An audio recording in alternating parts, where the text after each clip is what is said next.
மனுநீதி சோழன் வரலாறு நமக்கு தெரியும். அது மாதிரி நீதி தவறாத ஆட்சியாளர்கள் பல பேர் இருந்திருக்கிறாங்க இந்த உலகத்துல. ஹசரத் உமர் பின் கத்தாப் அப்படின்னு ஒருத்தர், இஸ்லாத்தின் 2வது கலீஃபா இவர். அவருடைய ஆட்சி காலத்துல நடந்த ஒரு நிகழ்ச்சி. இந்த மன்னருக்கு ஒரு மகன், அவர் பேரு அபு ஷஹ்மா.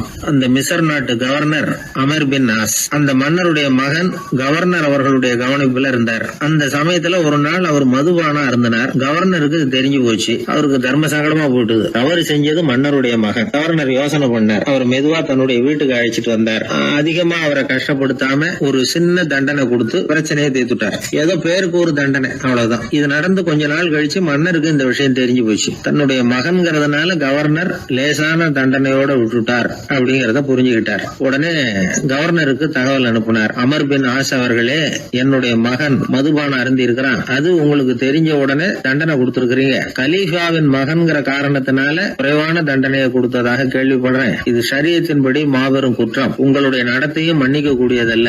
இந்த கடிதம் கண்ட உடனே மகன் அபு ஷஹ்மாவை மதீனாவுக்கு அனுப்பி வைக்க வேண்டியது அப்படின்னு கடிதம் எழுதினார். அதை பார்த்தார் கவர்னர். உடனே கலீஃபாவின் மகனை மதீனாவுக்கு அனுப்பி வச்சார். மன்னர் முன்னாடி நீதி விசாரணை நடக்குது. தன்னுடைய மகனுக்கு சவுக்கடி வழங்கும்படியா உத்தரவிடுறார் ஹசரத் உமர் பின் கத்தாப். தண்டனை நிறைவேற்றப்பட்டது. கூடியிருந்தவர்கள்லாம் ஐயா கொஞ்சம் கருணை காட்டுங்க அப்படின்னு சொல்லி மன்னர்கிட்ட வேண்டிக்கிட்டாங்களாம். இந்த வேண்டுகோளை மன்னர் ஏத்துக்கல. நீதியின் முன்னால் தந்தை மகன் அன்பு நேசம் உறவு இந்த முறைகளை எல்லாம் கவனிக்க முடியாது. குற்றம் செஞ்சவர் தண்டிக்கப்பட வேண்டியவர், அவர் யாரா இருந்தாலும் சரி அப்படின்னாராம். எல்லா ஆட்சியாளர்களுமே கவனிக்க வேண்டிய ஒரு செய்தி இது. அவர் ஒரு நாள் தன்னுடைய அரசாங்க கணக்கு வழக்குகளை பார்த்துட்டு இருக்கிறார். அந்த சமயத்துல அவரை பார்க்க ஒரு பெரிய மனிதர் வந்தார். இவர் தன்னுடைய சொந்த வேலை காரணமா வந்திருக்கிறார் அப்படிங்கறத அவர் புரிஞ்சுக்கிட்டார். உடனே அது வரைக்கும் எரிஞ்சுகிட்டு இருந்த விளக்க அணைச்சிட்டு இன்னொரு விளக்க ஏற்றி வச்சுக்கிட்டாராம். இந்த செயலுக்கு என்ன காரணம்னு கேட்டிருக்கிறார் வந்தவர். இதுக்கு அவரு சொன்னார், ஐயா நீங்க வந்த போது இங்க எரிஞ்சுகிட்டு இருந்தது அரசாங்க விளக்கு, இப்ப எரியறது சொந்த விளக்கு. சொந்த விஷயங்களை பேசுறப்போ அரசாங்க பணத்தை செலவு பண்ணக்கூடாது, அதனாலதான்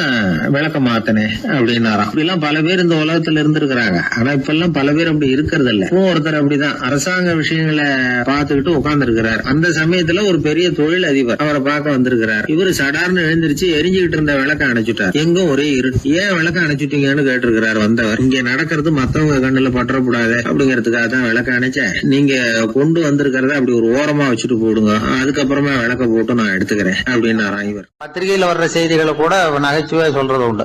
அதாவது அதை நேரடியா சொன்னா வானொலியில அனுமதிக்க மாட்டாங்க சில விஷயங்களை. அது சின்னாருக்கு கௌரவ குறைச்சல். அது வேடிக்கை கலந்து நகைச்சுவோடு சொல்லும் பொழுது அதை அனுமதிச்சிருவாங்க. அப்ப அந்த விசாரணை கமிஷன் அது நிறைய நடந்துகிட்டு இருந்தது. டெல்லியில இருந்து அமலாக்க பிரிவு அதிகாரிகள்லாம் வராங்க போறாங்கன்னு பத்திரிகையில அமர்க்கலப்பட்ட இடம். அந்த நேரம் நான் ஒரு ரேடியோவில் ஒரு செய்தியை தயார் பண்றோம். அப்ப என்ன பண்ணேன்னா, இது மாதிரி அந்த பத்திரிகை செய்தியை வச்சுக்கிட்டே ஒரு செய்தி சொன்னோம், இன்னொரு தகவல் சொல்லி. என்னன்னா, ஒருத்தன் தமிழ்நாட்டுல ஒரு ஆள், அவன் திடீர்னு கோடீஸ்வரன் ஆயிட்டான். நேற்று வரைக்கும் சாதாரணமா இருந்தா இன்னைக்கு கோடீஸ்வரன் ஆயிட்டான். டெல்லியில இருந்து 2 அதிகாரிகள் வராங்க. எப்படி அவன் பணம் சேர்த்தான்னு கண்டுபிடிக்கிறதுக்கு அவனை கூப்பிட்டு 2 அதிகாரிகளும் எப்படிடா பணம் சேர்த்த? நான் ஒன்னும் தப்பான வழியில பணம் சேர்க்கல சார், நான் பந்தயம் கட்டியே பணக்காரன் ஆயிட்டேன். பந்தயம் கட்டி எப்படிடா பணக்காரன் ஆக முடியும் அப்படின்னா, நீங்க நம்புங்க சார், நான் பந்தயம் கட்டி தான் பணக்காரன், தப்பான வழியில சேரல சார். பந்தயம் கட்டி எப்படா கோடீஸ்வரன் நானு அப்படின்னா, நாங்க நம்ப முடியாதுன்றான் விசாரிக்க வந்தவன். அப்படின்னா உங்ககிட்டே ஒரு பந்தயம் கட்டட்டுமான்றான் விசாரிக்க வந்தவன்ட்டியே. என்னடா பந்தயம் அப்படின்னா, ஒண்ணுமில்ல சார், இது என் கண்ணு, இது என் பல்லு, என் கண்ணு என் பல்லாலேயே கடிக்கிறேன், எவ்வளவு பந்தயம். விசாரிக்க வந்தா 100 ரூபாய் எடுத்து வச்சான், இதை ப்ரூவ் பண்றான்னு. அப்படியே கண்ணை எடுத்துட்டான். அது பளிங்கு கண்ணு, ஏற்கனவே ஒரு கண்ணு பளிங்கு கண்ணு வச்சுனா எடுத்து கடிச்சு விட்டான். இது விசாரிக்க வந்தாலும் 100 ரூபாய் விட்டுட்டு நிக்கிறான். எப்படி பணம் சேர்த்தான்னு வந்தவன். உடனே இன்னொருத்தன், இவன்ட்ட என்னடா பேச்சு கொடுக்காரா, நம்ம பணம் தான் அங்க போயிட்டு இருக்கு, உனக்கு விசாரிக்க தெரியல, போடா நான் விசாரிக்கிறேன்னு அடுத்த வந்தான். அது நீ ஒழுங்கா சொல்றேன், எப்படிடா பணம் சேர்த்த சார், நீங்க கொஞ்சம் புத்திசாலியா தெரியுது அவரை விட, நீங்களாவது நம்புங்க சார், பந்தயம் கட்டி தான் பணம் சேர்த்தேன், நான் நம்ப முடியாது அப்படின்னா உங்ககிட்ட இன்னொரு பந்தயம் கட்டட்டுமா அப்படின்றான். வேண்டாம், அவனை ஏமாத்தி விட்டேன் ஆள வேண்டான்றான். இல்ல சார், அவரு ஏமாந்தது பொய் கண்ணு, பளிங்கு கண்ணுன்னு தெரியாது, ஏமாந்துட்டார். இப்போ உங்ககிட்ட பந்தயம் கட்டது நெஜம் கண்ணு, இந்த பக்கம் பளிங்கு கண்ணு கிடையாது, நெஜம் கண்ணு, இதை பல்லால கடிக்கிறேன் அப்படின்னா அவன் ஒரு 100 ரூபாய் எடுத்து வச்சான். இவன் அப்படியே பல்செட்டை கட்டினான் தனியா, அப்படியே கட்டி கடிச்சு விட்டான்.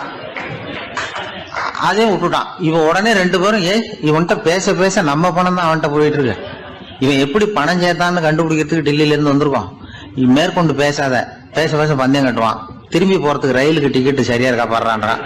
அவன் கரெக்டா எண்ணி பார்த்து கரெக்டா இருக்குப்பா, மேற்கொண்டு பேசாத, அவன்கிட்ட நம்ம போயிடுவோம், போய் நம்ம அதிகாரிகிட்ட சொல்லிடுவோம்னு சொல்லி போயிட்டு வரேன் சார் அப்படின்னு சொல்லிட்டு மரியாதை போயிட்டாங்க. போய் டெல்லியில பெரிய அதிகாரிகிட்ட போய், சார் அவன்கிட்ட வந்து விசாரிச்சு பார்த்தோம் சார், தமிழ்நாட்டுல பந்தயம் கட்டி தான் பணம் சேர்த்தேன்னு சாதிக்கிறான், எங்ககிட்ட ஒரு 200 ரூபாய் வாங்கிட்டான் சார் அப்படின்னு அவருக்கு கோவம் வந்துட்டுது. இந்தியாவுக்கே தலைமை அதிகாரி, இதுக்காகவாடா நீங்க இருக்கீங்க, எத்தனை பேர் இருக்கீங்க உங்களை மாதிரி ஜூனியர் ஆபீசர்ஸ் நம்ம ஆபீஸ்ல இந்தியா பூரா விசாரிக்கிறதுக்கு அப்படின்னா 30 பேர் இருக்கோம் சார். 30 பேருக்கு அனுபவம் பத்தாது, நான் இந்தியாவுக்கே தலைமை அதிகாரி, அனுபவம் ஜாஸ்தி, உங்களுக்கு ட்ரைனிங் கொடுக்கணும் எப்படி ஒருத்தரை விசாரிக்கிறதுன்னு. 30 பேரும் ஒரு ரூம்ல வந்து உட்காருங்க, ஒரு ஆள் போய் அந்த ஆள் தமிழ்நாட்டுல இருந்து இங்க கூப்பிட்டுட்டு வா, வர்ற வரைக்கும் அவன்கிட்ட பேசாதீங்க, பந்தயம் கட்டுவான், மெதுவா கொண்டு வந்து நிறுத்து அப்படின்னா ஒரு ஆள் வந்து ஸ்பெஷலா கூப்பிட்டு போட்டான். இது மாதிரி மேடையில நிறுத்திவிட்டு ஒரு தலைமை அதிகாரி 30 ஜூனியர் அதிகாரிகள் அவங்களுக்கு பயிற்சி கொடுக்குறார். இவனை பார்த்து, ஏய் ஒழுங்கா சொல்லு, எப்படி பணம் சேர்த்த, நான் இந்தியாவுக்கே தலைமை அதிகாரி, என்கிட்ட உண்மையை ஒத்துக்கிட்டீங்கன்னா உன்னை அப்ரூவர் ஆக்கிடுவேன் அல்லது தண்டனையை குறைப்பேன், அந்த அதிகாரம்லாம் என்கிட்ட உண்டு, ஒழுங்கா சொல்லு அப்படிங்கிறார். அவர், சார் நீங்க இந்தியாவுக்கே தலைமை அதிகாரி, அனுபவம் ஜாஸ்தி, நீங்களாவது நம்புங்க சார், நான் பந்தயம் கட்டி தான் பணம் சேர்த்தேங்கிறான். இங்கேயும் வந்து இப்படி சாதிக்கிறேன், உன்னை நம்ப முடியாதரா அப்படின்னா உங்ககிட்ட ஒரு பந்தயம் கட்டுட்டுமா நானா அவர்கிட்ட போய், வேணாண்டா என் ஆளை ஏமாத்தி விட்டேன் அப்படின்னா, இல்ல சார் அவங்க ஏமாந்தது என் உடம்ப பத்தின ரகசியம், என் கண்ணு பளிங்கு கண்ணுன்னு தெரியாது, நான் பல்செட்டு கட்டியிருந்தது தெரியாது, ஏமாந்துட்டாங்க. இப்ப நான் உங்ககிட்ட கட்டுற பந்தயம் உங்க உடம்ப பத்தின ரகசியம்.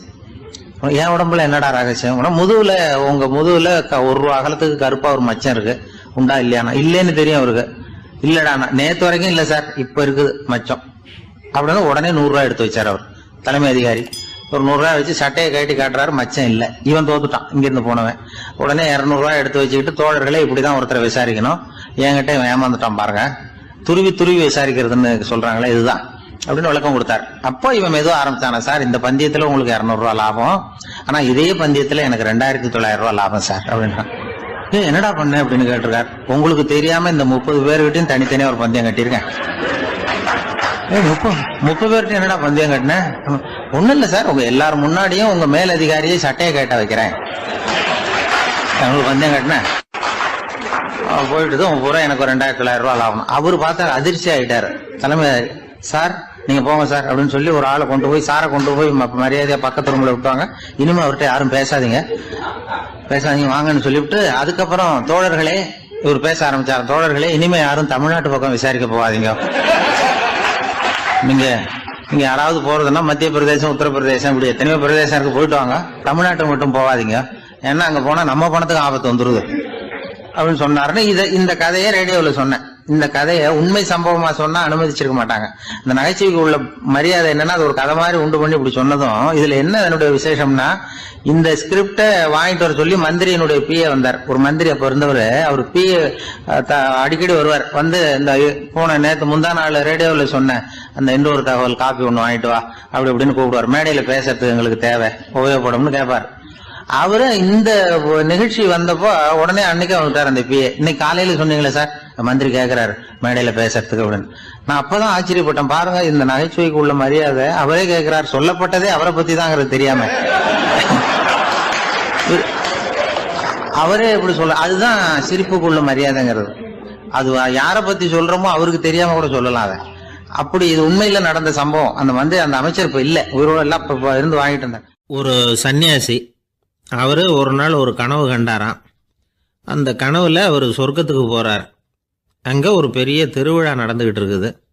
எங்க பார்த்தாலும் அலங்கார வளைவுகள், வண்ணமயமான விளக்குகள், பாதைகள் பூரா மலர்கள், எல்லா கட்டடங்களும் ஒளிமயம். அவ்வளவு கோலாகலமா பிரம்மாண்டமா அந்த திருவிழா நடந்துகிட்டு இருக்குது. அது என்ன திருவிழாங்கிறது இந்த சன்னியாசிக்கு புரியல.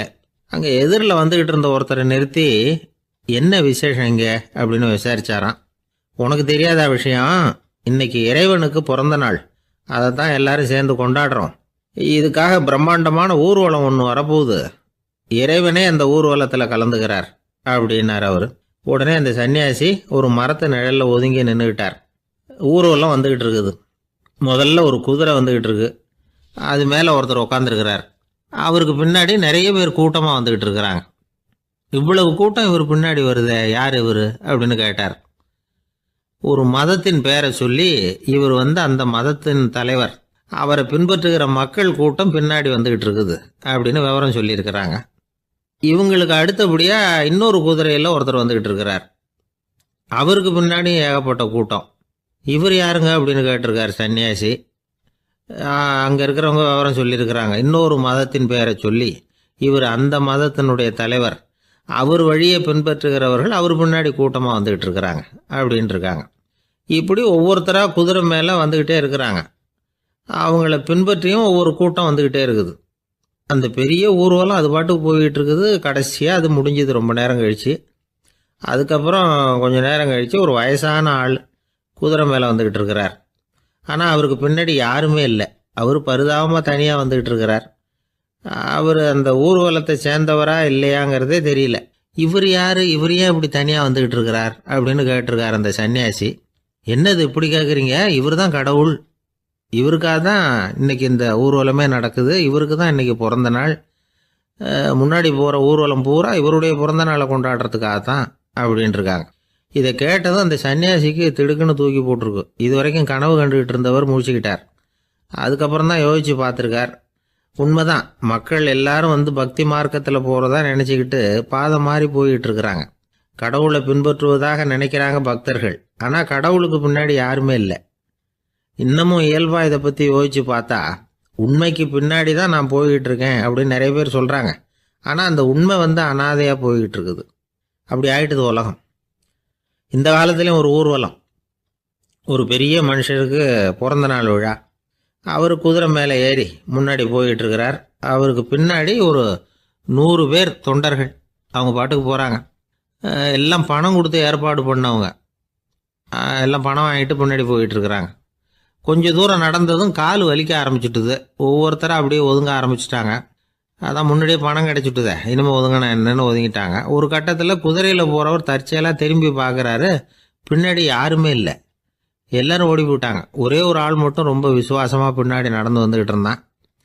ஏன்ப்பா நீ மட்டும் வந்துக்கிட்டு இருக்கிறியே, நீ வீட்டுக்கு போகலையான்னு கேட்டிருக்காரு அவர்.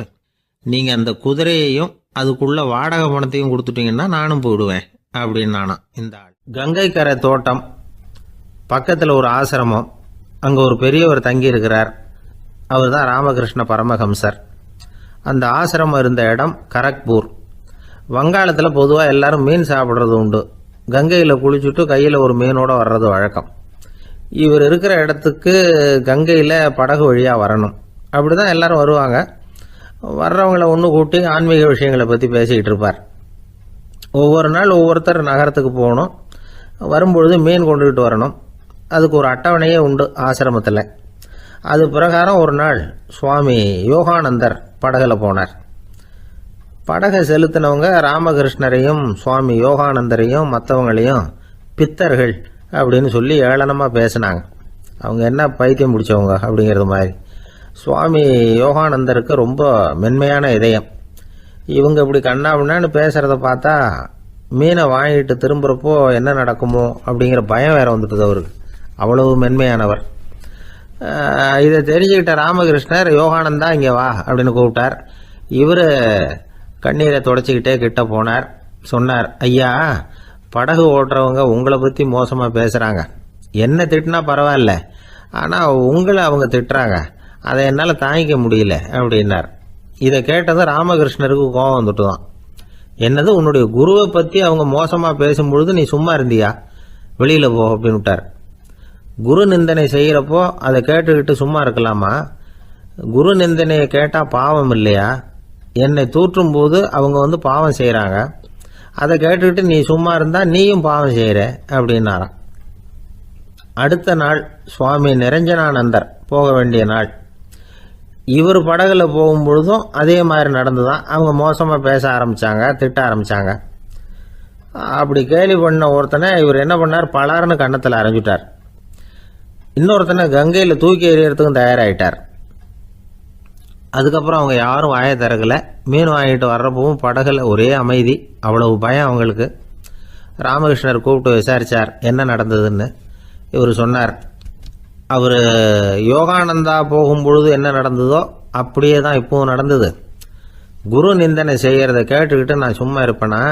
ஒருத்தனை அப்படியே அரைஞ்சுட்டேன், இன்னொருத்தனை ஆற்றுல தூக்கி போட்டுருவேன்னு பயமுறுத்தினேன், அவ்வளவுதான் அப்படின்னாராம். இப்போவும் ராமகிருஷ்ணருக்கு கோபம் வந்துட்டு தான். என்ன இது, அணியறது காஷாயம், இருக்கிறது ஆசிரமம், உனக்கு இவ்வளவு கோபம் வந்ததுன்னா அப்புறம் என்னத்துக்கு ஆசிரமத்தில் இருக்கணும்? பிரம்மச்சாரி எப்பவும் அமைதியாக இருக்கணும் அப்படின்னு அறிவுரை சொன்னாராம் ராமகிருஷ்ணர். அப்போ இவர் கேட்டாராம், ஏங்க அவருக்கு ஒரு விதமான அறிவுரை சொன்னீங்க, எனக்கு வேற விதமாக அறிவுரை சொல்கிறீங்க, இதில் எது உண்மை அப்படின்னு கேட்டிருக்கார். இதுக்கு ராமகிருஷ்ணர் சொன்ன பதில் என்னென்னா, அட அசடே, சக்கரத்தில் காற்று அதிகமாக இருந்தால் குறைக்கணும், குறைச்சலாக இருந்தால் கூட்டணும்.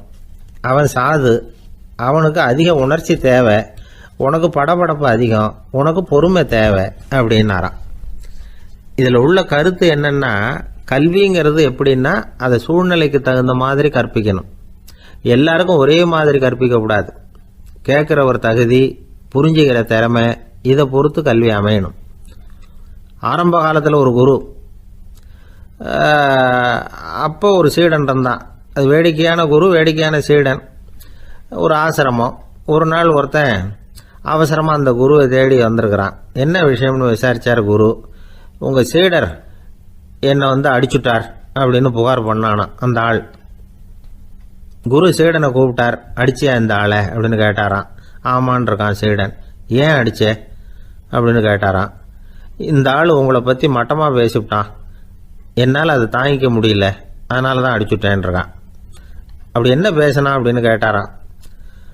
உன்னுடைய குருநாதர் இப்போல்லாம் அர்த்தமில்லாமல் பேச ஆரம்பிச்சுட்டார் அப்படின்னு சொல்லிவிட்டான், அதனால தான் அடிச்சுட்டேன் அப்படின்னு நானாம். அதுக்காக அடித்தே அப்படின்னாராம். நான் அதுக்காக அடிக்கலை குருவே, இப்பெல்லாம் நீங்கள் அர்த்தம் இல்லாமல் பேசுகிறதாக அவன் சொல்கிறான், அப்படின்னா இதுவரைக்கும் நீங்கள் அர்த்தத்தோடு பேசினதாகத்தானே அர்த்தம், அது தப்பு தானே, அதனால தான் அடித்தேன் அப்படின்னு நானாம். ஒரு சீன தேசத்து அரசர் இருந்தார். அவருக்கு வயசாயிட்டுது. அவருக்கு அடுத்தபடியாக அவருடைய புள்ள பட்டத்துக்கு வரணும், ஆட்சி பொறுப்பை ஏற்றுக்கணும். ஒரு நல்ல தலைவனுக்கு இருக்க வேண்டிய பண்புகள்லாம் தன்னுடைய மகனுக்கு இருக்கணும்னு விரும்பினார் அந்த அரசர். அதனால் இளவரசனை பக்கத்தில் இருந்த ஒரு குரு கிட்ட அனுப்புனார். இளவரசன் அவர்கிட்ட போய் சேர்ந்தான். அந்த குரு என்ன பண்ணார் தெரியுமா, இவனை பார்த்து சொன்னார், இதை பாருப்பா, நீ என்ன பண்ணுற, இப்போவே பக்கத்தில் இருக்கிற காட்டுக்கு போ, நடு காட்டில் போய் ஒரு இடத்துல உட்காந்துக்கோ, அங்கே என்னென்ன சத்தம்லாம் உன் காதில் விழுதுன்னு கவனித்து கேளு, உன் காதில் விழுந்த ஓசைகள் என்னென்னங்கிறத என்கிட்ட சொல்லு, அதுதான் எனக்கு தெரியணும், உனக்கு வேலையும் அதுதான் அப்படின்னு சொல்லி அனுப்பி வச்சுட்டார். இளவரசன் காட்டுக்கு போனான். குரு சொன்னபடியே ஒரு இடத்துல உட்காந்து கவனித்து கேட்டான். அதுக்கப்புறம் குருக்கிட்ட திரும்பி வந்தான். என்னென்ன சத்தம்லாம் கேட்ட அப்படின்னு கேட்டார் குரு. குருவே, காட்டில் நான் பறவைகள் சத்தம்லாம் கேட்டேன், மிருகங்களின் ஓசையையும் கேட்டேன், இதை தவிர இடி மின்னல் மழை இதுகளோட சத்தத்தையும் கேட்டேன் அப்படின்னா. குரு யோசனை பண்ணார், நீ இன்னமும் சரியாக கேட்கல, அதனால் மறுபடியும் காட்டுக்கு போ, கொஞ்ச நாள் தங்கியிருந்து கேட்டுட்டு வா அப்படின்னார். இளவரசனுக்கு ஒன்றும் புரியல. இருந்தாலும் குருவின் கட்டளையாச்சே, மறுக்க முடியுமா? உடனே அவன் மறுபடியும் காட்டுக்கு போனான். ஒரு இடத்துல உட்காந்தான். கொஞ்ச நேரம் உன்னிப்பாக கவனித்து கேட்டான். சில நாள் கழித்து குருக்கிட்ட திரும்பி வந்தான். குருவே, இந்த தடவை சில துல்லியமான சத்தங்களை எல்லாம் கேட்டான். தேனீ பறக்கிற சத்தம், நீரோடையின் மெல்லிய ஓசை, இதெல்லாம் கேட்டேன்னா. குரு சிரித்தார். நீ மறுபடியும் காட்டுக்கு போ, இன்னும் சில நாள் அங்கே இரு, முழுமையாக கவனமாக கேட்டுட்டு வா அப்படின்னு சொல்லி அனுப்பி வச்சுட்டார். இளவரசனுக்கு குழப்பம் அதிகமாயிட்டுது. ஒன்றுமே புரியல. மறுபடியும் காட்டுக்கு போனான். மௌனமாக ஒரு இடத்துல உட்காந்துட்டான். அப்படியே தியானத்தில் ஆழ்ந்துட்டான். சில நாளில் அவனுக்கு இதுவரை கேட்காத ஓசைகள்லாம் கேட்க ஆரம்பிச்சிட்டுது. இதைத்தான் நான் கேட்கணும்னு என்னுடைய குரு எதிர்பார்த்துருக்கிறாருங்கிறத புரிஞ்சுக்கிட்டான். உடனே குருக்கிட்ட ஓடனான். குருவே, இந்த தடவை காதுகளுக்கு கேட்க முடியாத சில ஓசைகளை கூட என்னால் உணர முடிஞ்சுது.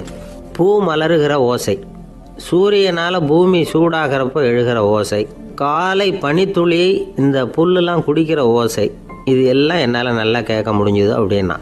குருவுக்கு இப்போ தான் திருப்தி ஏற்பட்டு தான். இளவரசனை பார்த்து சொன்னார், இதை பாருப்பா, இப்போ தான் நாட்டை ஆளுகிற தகுதி உனக்கு வந்திருக்குது அப்படின்னு சொல்லி அதுக்கு விளக்கமும் கொடுத்தாராம். எந்த அரசன் தன்னுடைய மக்களின் இதயம் பேசுகிற மௌன மொழியை, மௌன வார்த்தைகளை கேட்குறானோ அவன்தான் ஆள தகுதி உள்ளவன். எந்த அரசன் தன்னுடைய மக்களின் உணர்ச்சிகளை உண்மையாக உணர்றானோ அவன்தான் முதன்மையான அரசன். போலி வார்த்தைகளை மட்டும் கேட்டுட்டு பல மௌன ராகங்களை காதில் வாங்கிக்காதவன் அரசனே இல்லை. எந்த நாட்டில் எப்போ ஒரு அரசன் தன்னுடைய மக்களின் உணர்ச்சிகளை கேட்க மறுக்கிறானோ அன்னையிலேருந்தே அந்த நாடு அழிய தொடங்குது அப்படின்னு அர்த்தம். இதுதான் அந்த குரு இளவரசனுக்கு போதிச்சது. வாயால் பேசுகிறத மட்டும் கேட்டு ஏமாறக்கூடாது, உணர்ச்சிகளையும் கேட்கறதுல தான் மனப்பக்குவம் உண்டாகும். மக்கள் உணர்ச்சிகளை புரிந்து கொள்ளாத அரசர்கள் நீடிச்சிருக்க முடியாது. அது மாதிரி நாடுகளில் அடிக்கடி குழப்பம் தான் உண்டாகும். அப்படி இருந்தால் அடிக்கடி ஆட்சி மாறிக்கிட்டு இருக்கும். அப்படிப்பட்ட ஒரு தேசம், அங்கே ஒரு சிறைச்சாலையில் 3 கைதிகள் பேசிக்கிட்டு இருந்தாங்க. ஒருத்தன் சொன்னான், நான் இந்த நாட்டு ராஜாவை எதிர்த்து பேசிக்கிட்டு இருந்தேன், அதனால் என்னை பிடிச்சி கொண்டாந்து இங்கே போட்டுவிட்டாங்க அப்படின்னு நான் ஒருத்தன். இன்னொருத்தன் சொன்னான், நான் இந்த நாட்டு ராஜாவை ஆதரித்து பேசிக்கிட்டு இருந்தேன், அதனால் என்னை பிடிச்சி கொண்டாந்து இங்கே தள்ளிவிட்டாங்க அப்படின்னா. அது சரி, நீ என்ன தப்பு பண்ண அப்படின்னு சொல்லி மூணாவது ஆளை பார்த்து இவங்க கேட்டாங்க. அதுக்கு அந்த ஆள் சொல்கிறான், நான் தான் இந்த நாட்டு ராஜா அப்படின்னா. ஒரு ஊரில் ஒரு மன்னர் இருந்தார். அழகான அரண்மனையில் அவர் இருந்தார். அந்த அரண்மனையை விட அழகாக ஒரு மாளிகையை அந்த ஊர்லேயே வேற ஒருத்தன் கட்டியிருந்தான். அப்படி கட்டி முடிச்சதில் அவனுக்கு ரொம்ப பெருமை. எத்தனையோ செல்வந்தர்கள்லாம் வந்து பார்த்துட்டு, இந்த மாளிகையை விலைக்கு கொடுத்துட்றியா, எவ்வளவு விலை சொன்னாலும் சரி நாங்கள் வாங்கிக்கிறதுக்கு தயாராக இருக்கோம் அப்படின்னு சொல்லி கேட்டு பார்த்துட்டாங்க. நான் இதை விற்கிறதுக்கு தயாராக இல்லை அப்படின்னு சொல்லிவிட்டான். அவ்வளவு சிறப்பாக கலை அம்சத்தோடு அதை கட்டி முடிச்சிருக்கிறான். அதுவே ஒரு பெரிய அரண்மனை மாதிரி இருந்ததுன்னா பார்த்துங்களேன். சுற்றிலும் அழகான பூந்தோட்டம். ஒரு நாள் அவன் எங்கேயோ வெளியூர் போயிட்டு திரும்பி வந்துக்கிட்டு இருக்கிறான். அப்போது அந்த மாளிகை தீப்பெட்டி எரிஞ்சிக்கிட்டு இருக்கு. பதறி போட்டான். விலைக்கு கேட்டவங்க யாராவது இதை செஞ்சுருக்கணும், இல்லைன்னா மன்னரே செய்த சதியோ என்னவோ, இப்படிலாம் அவனுக்கு சந்தேகம். ஒரு மூலையில் உட்காந்து அழ ஆரம்பிச்சிட்டான். அந்த சமயத்தில் அவனுடைய மகன் அங்கே ஓடி வந்தான். அப்பா அழாதீங்க, இதை நான் நேற்று ராத்திரியே நம்ம ஊர் மன்னருக்கு விற்றுட்டேன். இதை கட்டி முடிக்க நமக்கு எவ்வளவு செலவாச்சோ அதை போல் 3 மடங்கு விலைக்கு விற்றுட்டேன், கவலைப்படாதீங்க. இதை விட அழகான மாளிகையை நாம் புதுசாக கட்டிக்கலாம்னா. இதை கேட்டதும் அழுதுகிட்டு இருந்தவன் அழுகையை நிறுத்தினான், சிரிக்க ஆரம்பிச்சிட்டான். இதே இடத்த நான் மன்னர்கிட்ட இருந்து விலைக்கு வாங்குவேன், இதை விட அழகான மாளிகையை கட்டுவேன் அப்படின்னு சுற்றி நின்று எல்லார்கிட்டையும் சொல்லிக்கிட்டு இருந்தான். இந்த சமயத்தில் அவனோட இளைய மகன் ஓடி வந்தான். அப்பா, அண்ணன் சொன்னதெல்லாம் சரிதான், மன்னர்கிட்ட விலை பேசினதெல்லாம் உண்மைதான், ஆனால் விற்றது பேச்சு அளவில் தான். இனிமே தான் பத்திரம் வாங்கணும், எழுதணும், நீங்கள் கையெழுத்து போடணும், பதிவு பண்ணணும், மன்னர்கிட்ட பணம் வாங்கணும், அதுக்காகத்தான் உங்களை எதிர்பார்த்துக்கிட்டு இருந்தோம், அதுக்குள்ளே இப்படி ஆயிட்டுதுன்னா. இப்போ சிரிச்சுக்கிட்டு இருந்தாவன் சிரிப்பை நிறுத்தினான். மறுபடியும் குழந்தை மாதிரி அழ ஆரம்பிச்சிட்டான். இது ஒரு சம்பவம். இதிலிருந்து என்ன தெரியுது? அந்த அழகான மாளிகை தன்னுடையது அப்படின்னு நினைக்கும் பொழுது அவனுக்கு அழுகை வந்தது. அது தன்னுடையது இல்லை அப்படின்னு நினைக்கிற போது சிரிப்பு வந்தது. மறுபடியும் அது தன்னுடையது தான் அப்படிங்கிற உணர்வு வரும்பொழுது அழுகை. எது எதிலிருந்து நீ நீங்கி இருக்கிறாயோ அது அதிலிருந்து உனக்கு துன்பம் இல்லை அப்படிங்கிறார் திருவள்ளுவர். இந்த உடம்பு என்னுடையதில்லை அப்படிங்கிற உணர்வு வந்துட்டா அது ஒரு பெரிய நிலை. அந்த நிலை வரணும். எல்லாத்தையும் பயன்படுத்திக்கலாம், ஆனால் பற்றில் விழுந்துடக்கூடாது. உலகத்தில் இருங்கள், ஆனால் உலகத்தவராக இருக்காதீர்கள். உலகிற்குள் இருங்கள், உலகம் உங்களுக்குள் வந்துவிட அனுமதிக்காதீர்கள். விலகி இருங்கள், விழித்திருங்கள், மௌனமாய் பார்த்திருங்கள் அப்படிங்கிறது சான்றோர் கருத்து. செய்ய வேண்டிய கடமையிலிருந்து விலகி இருக்கிறவர்கள் நம்மகிட்ட நிறைய பேர் உண்டு. அப்படிப்பட்ட ஒருத்தர் டாக்டர்கிட்ட போனார்.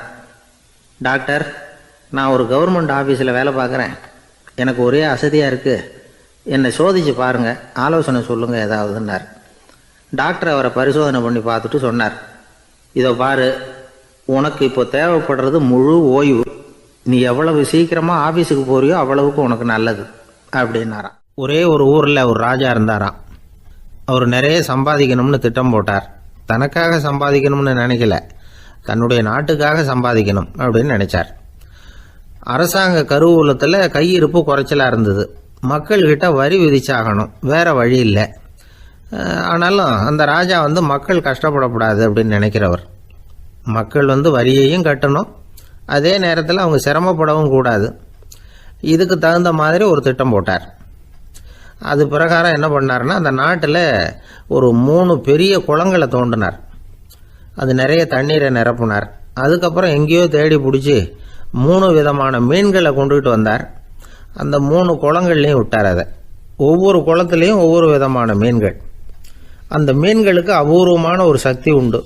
அது எப்படின்னா, அந்த குளத்தில் குளிக்க வர்றவங்களுக்கு அந்த மீன்கள் கடிக்கும் பொழுது வலி ஏற்படுறதில்ல.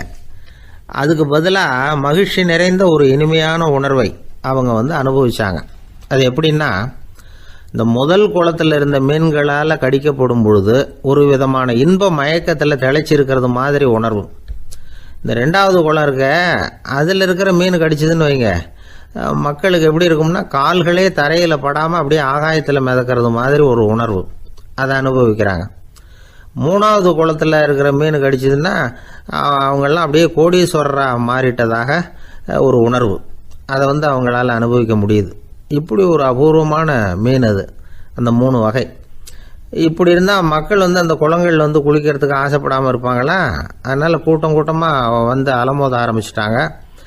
ஒவ்வொரு குளத்தின் கரையிலேயும் கியூ வரிசையில் நிற்க ஆரம்பிச்சிட்டாங்க. அந்த நாட்டு மன்னர் என்ன பண்ணாருன்னா, ஒவ்வொரு குளத்தங்கரையிலையும் ஒரு ராஜாங்க அதிகாரியை உட்கார வச்சார். டிக்கெட்டை அடித்து கொடுத்தார். குளிக்க வர்றவங்க கிட்ட ஒரு குறிப்பிட்ட தொகையை கட்டணமாக வசூலிக்க ஆரம்பித்தார். அவ்வளவுதான். அரசாங்க கருவூலம் நிரம்ப ஆரம்பிச்சுட்டுது. ராஜாங்கத்துக்கு தேவையான பணம் கிடைச்சிட்டுது. இது ஒரு கதை. இதை பற்றி என்ன நினைக்கிறீங்க? அதாவது மக்களுக்கு சுமை தெரியாமலே வரி வசூல் பண்ணுறது நல்லது தானே அப்படின்னு நினைப்பீங்க. ஆனால் இன்றைக்கும் உலகத்தில் பல அரசாங்கங்கள் இதே மாதிரி 3 குளங்களை வெட்டி வச்சிருக்குது. மக்களும் அதில் குளிச்சுக்கிட்டு தான் இருக்கிறாங்க. அது எப்படிங்கிறீங்களா? அந்த முதல் குளம் தான் சினிமா தியேட்டர். அதில் குளிக்கிறவங்க தான் ஒரு விதமான இன்ப மயக்கத்தில் திளைச்சிருக்கிறது மாதிரியான உணர்வை அனுபவிக்கிறவங்க. 2வது குளம் தான் சாராய கடை. இந்த குளத்தில் குளிக்கிறவங்க தான் கால்களே தரையில் படாமல் ஆகாயத்தில் மிதக்கிறது மாதிரி உணர்வை அனுபவிக்கிறவங்க. 3வது குளம் லாட்ரி டிக்கெட். இதில் குளிக்கிறவங்க தாங்கள் அப்படியே கோடீஸ்வரர்களா மாறினது மாதிரி ஒரு உணர்வு, அதை அனுபவிக்கிறவங்க. இன்றைக்கி பல நாடுகள் இந்த குளங்களை பயன்படுத்திக்கிட்டு தான் வராங்க. ஒரு பூவில் வண்டு உட்காருது. அதில் இருக்கிற தேனை வண்டு எடுக்குது. இந்த சமயத்தில் அந்த பூவுக்கு வலிக்குமா? அதுக்கு வலிக்கிறது இல்லை. அந்த பூவோட மலர்ச்சியும் வளர்ச்சியும் குன்றி போகிறதும் கிடையாது. ஒரு ராஜா மக்கள்கிட்ட வரி வசூல் பண்ணும் பொழுது மக்களுக்கு சிரமமும் தெரியக்கூடாது, அதே நேரத்தை அதனால் அவங்க வாழ்க்கையும் கெட்டு போயிடக்கூடாது. அது மாதிரி வரி வசூல் பண்ணணுமா. இது காளிதாசனின் ரகுவம்சத்தில் காணப்படுகிற ஒரு கருத்து. ஒரு சின்ன குழந்தை தவறுதலாக ஒரு 25 காசு நாணயத்தை மூழ்கி விட்டுது. காசு வயத்துக்குள்ளே போயிட்டுது. அந்த குழந்தையோட தாய் உடனே குழந்தைய தூக்கிட்டு ஆஸ்பத்திரிக்கு புறப்பட்டாங்க. அப்போ அந்த பக்கமாக ஒருத்தர் வந்தார் தெருவில். என்ன விவரம்னு கேட்டார்.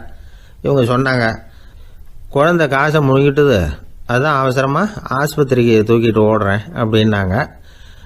அவர் சொன்னார், கவலைப்படாதம்மா, உடனே இப்படி கொடுங்க குழந்தைய அப்படின்னு கையில் வாங்கினார். ஒரு கையில் அந்த குழந்தையோட கால் 2ஐயும் பிடிச்சி தலைகீழாக தூக்கி பிடிச்சார். இன்னொரு கையால் அந்த குழந்தையோட வயத்தில் குறிப்பாக ஒரு இடத்துல அப்படியே தேடி அந்த சுட்டு விரலால் ஒரு இடத்துல பொட்டுன்னு தட்டினார். உடனே காசு அந்த குழந்தையோட வாய் வழியாக வெளியில் விழுந்துட்டுது. காசை எடுத்துக்கிட்டு இருந்தாங்கம்மா உங்கள் குழந்தை அப்படின்னார். ரொம்ப நன்றிங்க, நிச்சயமாக நீங்கள் ஒரு டாக்டராக தான் இருக்கணும், என்னுடைய யூகம் சரிதானே அப்படின்னாங்களாம் அந்த அம்மா. அதுக்கு அவர், இல்லைங்க, நான் ஒரு இன்கம் டேக்ஸ் ஆஃபீஸர், வருமான வரி அதிகாரி அப்படின்னு சொல்லிவிட்டு போனாராம். சில பேருக்கு தொட்டதெல்லாம் வெற்றியா முடியும், சில பேருக்கு தொட்டதெல்லாம் தோல்வியா முடியும். இதுல உள்ள ரகசியம் என்ன? அதை தெரிஞ்சுக்கணும்னா இந்த கதையை கேளுங்க. ஜப்பான்ல ஒரு பெரிய வீரர் இருந்தார். அவர் பேரு நொபுனாகா. அவர்கிட்ட இருந்த படை வீரர்கள் கொஞ்சம் பேர் தான். சிறிய படை பலத்தை வச்சுக்கிட்டு பெரிய பெரிய படைகளை எல்லாம் முறியடிச்சிருக்கிறார். அவர் அவ்வளவு சாமர்த்தியம் உள்ளவர். ஒரு தடவை எதிரி மீது படையெடுத்து போயிருக்கிறார். அப்போ அவருடைய படை வீரர்களுக்கும் தளபதிக்கும் ஒரு சந்தேகம் வந்துட்டுது. இந்த போர்ல நாம வெற்றி பெற முடியுமா அப்படிங்கிற சந்தேகம் இருந்தாலும் இதை எப்படி தலைவர்கிட்ட தெரிவிக்கிறது? ரொம்ப யோசனை பண்ணாங்க. கடைசியா கொஞ்சம் துணிச்சலை வரவழைச்சுக்கிட்டு மெதுவா கேட்டுட்டாங்க. அவர் பார்த்தார், சரி, அதை நாம முடிவு செய்ய வேணாம், புத்த விகாரத்துக்கு போயிட்டு வருவோம், பூவா தலையா போட்டு பார்த்துருவோம், என்ன வருதோ அது பிரகாரம் செயல்படுவோம், என்ன சொல்றீங்க? ஏன்னா போருக்கு செல்லும் பொழுது முழு மனசோட போகணும், ஊசலாட்டம் இருக்கக்கூடாது அப்படின்னார். தளபதியும் படை வீரர்களும் சரின்னு ஒத்துக்கிட்டாங்க. உடனே அவங்க எல்லாரும் அங்க பக்கத்துல இருந்த கோயிலுக்கு போனாங்களாம். தலைவர் உள்ள போனார். எல்லாரும் ஆவலோட வெளியில காத்துக்கிட்டு இருக்கிறாங்க. ரொம்ப நேரத்துக்கு அப்புறம் அவர் வெளியில வந்தார். தளபதி, துணை தளபதிகள் எல்லாரையும் கிட்டத்துல கூப்பிட்டார்.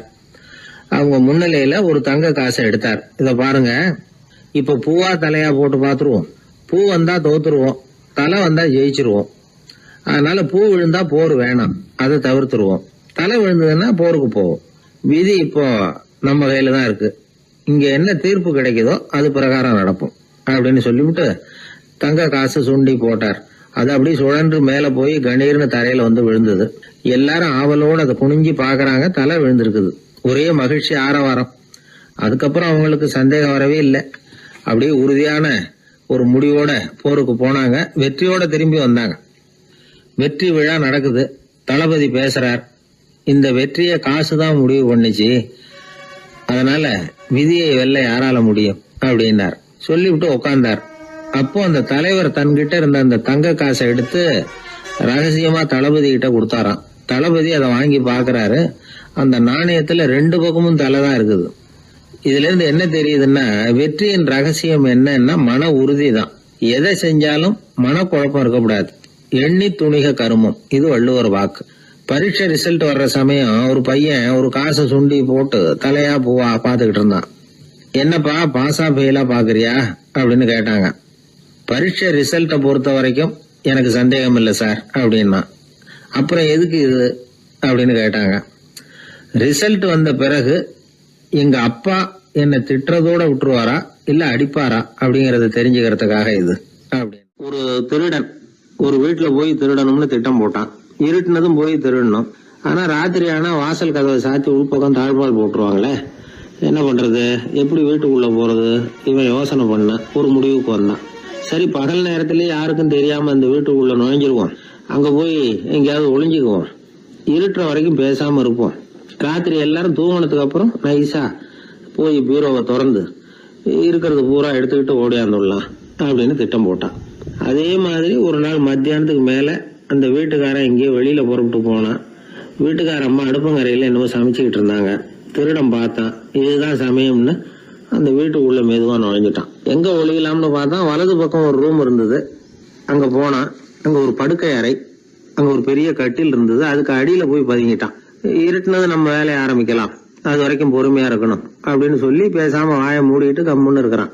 ரொம்ப நேரம் கழிச்சு வெளியில போயிருந்த வீட்டுக்காரன் திரும்பி வந்தான். சாப்பிட்டான். லைட்டை நிறுத்தி விட்டு படுத்துட்டான். அந்த அம்மாவும் வேலையெல்லாம் முடிச்சுட்டு வந்து படுத்துட்டாங்க. நடு ராத்திரி. விடி விளக்கு லேசா எரிஞ்சுக்கிட்டு இருக்கு. வீட்டுக்காரன் லேசா கண்ணை முழிச்சான். கட்லுக்கு நேரா எதிரில ஒரு கண்ணாடி. அதுல பாக்குறான், கட்லுக்கு கீழே ஒரு திருடன் ஒளிஞ்சு இருக்கிறது தெரிஞ்சு போச்சு. உடனே அவன் திருடன் திருடன்னு சத்தம் போடல, யோசனை பண்ணான். மேஜையில இருக்கிற கத்தி எடுத்து கையில வச்சுக்குவோமா அப்படின்னு யோசனை பண்ணான். இந்த சந்தர்ப்பத்துல கத்தியை உபயோகப்படுத்துறதை விட புத்தியை உபயோகப்படுத்துறது தான் சாமர்த்தியம் அப்படின்னு நினைச்சான். உடனே அது பிரகாரம் செயல்பட ஆரம்பிச்சிட்டான். என்ன பண்ணான் தெரியுமா? எதையும் வெளியில காட்டிக்காம ரொம்ப சர்வசாதாரணமா தன்னுடைய மனைவி கிட்ட பேச ஆரம்பிச்சான். மனைவியும் புத்திசாலி, அதனால அவங்களுக்கு தெரியும். அவங்களும் வீட்டுக்காரர் கேட்ட கேள்விக்கு பொருத்தமா பதில் சொல்ல ஆரம்பிச்சாங்க. இவன் கேட்டான், இந்த பாரு, நமக்கு குழந்தை பிறந்தா அதுக்கு கிருஷ்ணமூர்த்தின்னு தான் பேர் வைக்கணும் அப்படின்னா. அதெல்லாம் முடியாது. ஆம்பளை பிள்ளையா இருந்தா ஏகாம்பரம், பொம்பளை பிள்ளையா இருந்தா பங்கஜவல்லி, இதுதான் அவங்க மாமனார் மாமியார் பேர், அதுதான் வைக்கணும் அப்படின்னாங்க அந்த அம்மா. அதெல்லாம் முடியாது, நான் முடிவு பண்ணிவிட்டேன் கிருஷ்ணமூர்த்தின்னு கத்தனா அவன். இல்ல ஏகாம்பரம் பங்கஜவல்லின்றது இந்த அம்மா. வாதம் முத்தி போச்சு. கிருஷ்ணமூர்த்தி கிருஷ்ணமூர்த்தி கிருஷ்ணமூர்த்தின்னா அவன். ஏகாம்பரம் பங்கஜவல்லி ஏகாம்பரம் பங்கஜவல்லின்னு இவங்க கத்துறாங்க. ஒரே சத்தமா போச்சு. இத கேட்டதும் பக்கத்து வீட்டுல இருந்தவங்க, எழுத்த வீட்டுல இருந்தவங்க எல்லாம் எழுந்திரிச்சு ஓடி வந்து இவங்க வீட்டு கதவை தட்ட ஆரம்பிச்சுட்டாங்க. தட தடன்னு. இவன் சாவகாசமா எழுந்திரிச்சு போய் கதவை திறந்தான். என்னங்க இந்த ராத்திரி வேலையில எங்களை எல்லாம் ஏன் கூப்பிட்டீங்க, யாருக்கு என்ன ஆச்சு அப்படின்னு கேட்டாங்க. கேட்டது யாருன்னா பக்கத்து வீட்டு கிருஷ்ணமூர்த்தி, எழுத்த வீட்டு ஏகாம்பரம் பங்கஜவல்லி எல்லாரும். அடடே, உங்களை கூப்பிடலீங்க, குழந்தைக்கு பேர் வைக்கிறது சம்பந்தமா எங்களுக்குள்ள சண்டை வந்துட்டுது, அதுதான் விஷயம். வேணும்னா ஏதாவது கட்டிலுக்கு அடியில ஒளிஞ்சிட்டு இருக்கிறானே ஒருத்தன், அவனை கூட கேட்டு பாருங்க, அவன் தான் இதுக்கு சாட்சி அப்படிங்கிறான் அந்த ஆளு. உடனே எல்லாரும் விஷயத்தை புரிஞ்சுக்கிட்டு திருடனை பிடிச்சி போலீஸ்ல ஒப்படைச்சிட்டாங்களாம். நெருக்கடியான நேரங்கள்ல பதறாம புத்திசாலித்தனமா செயல்படணுங்கிறத தெரிஞ்சுக்கிறதுக்காக இந்த கதை.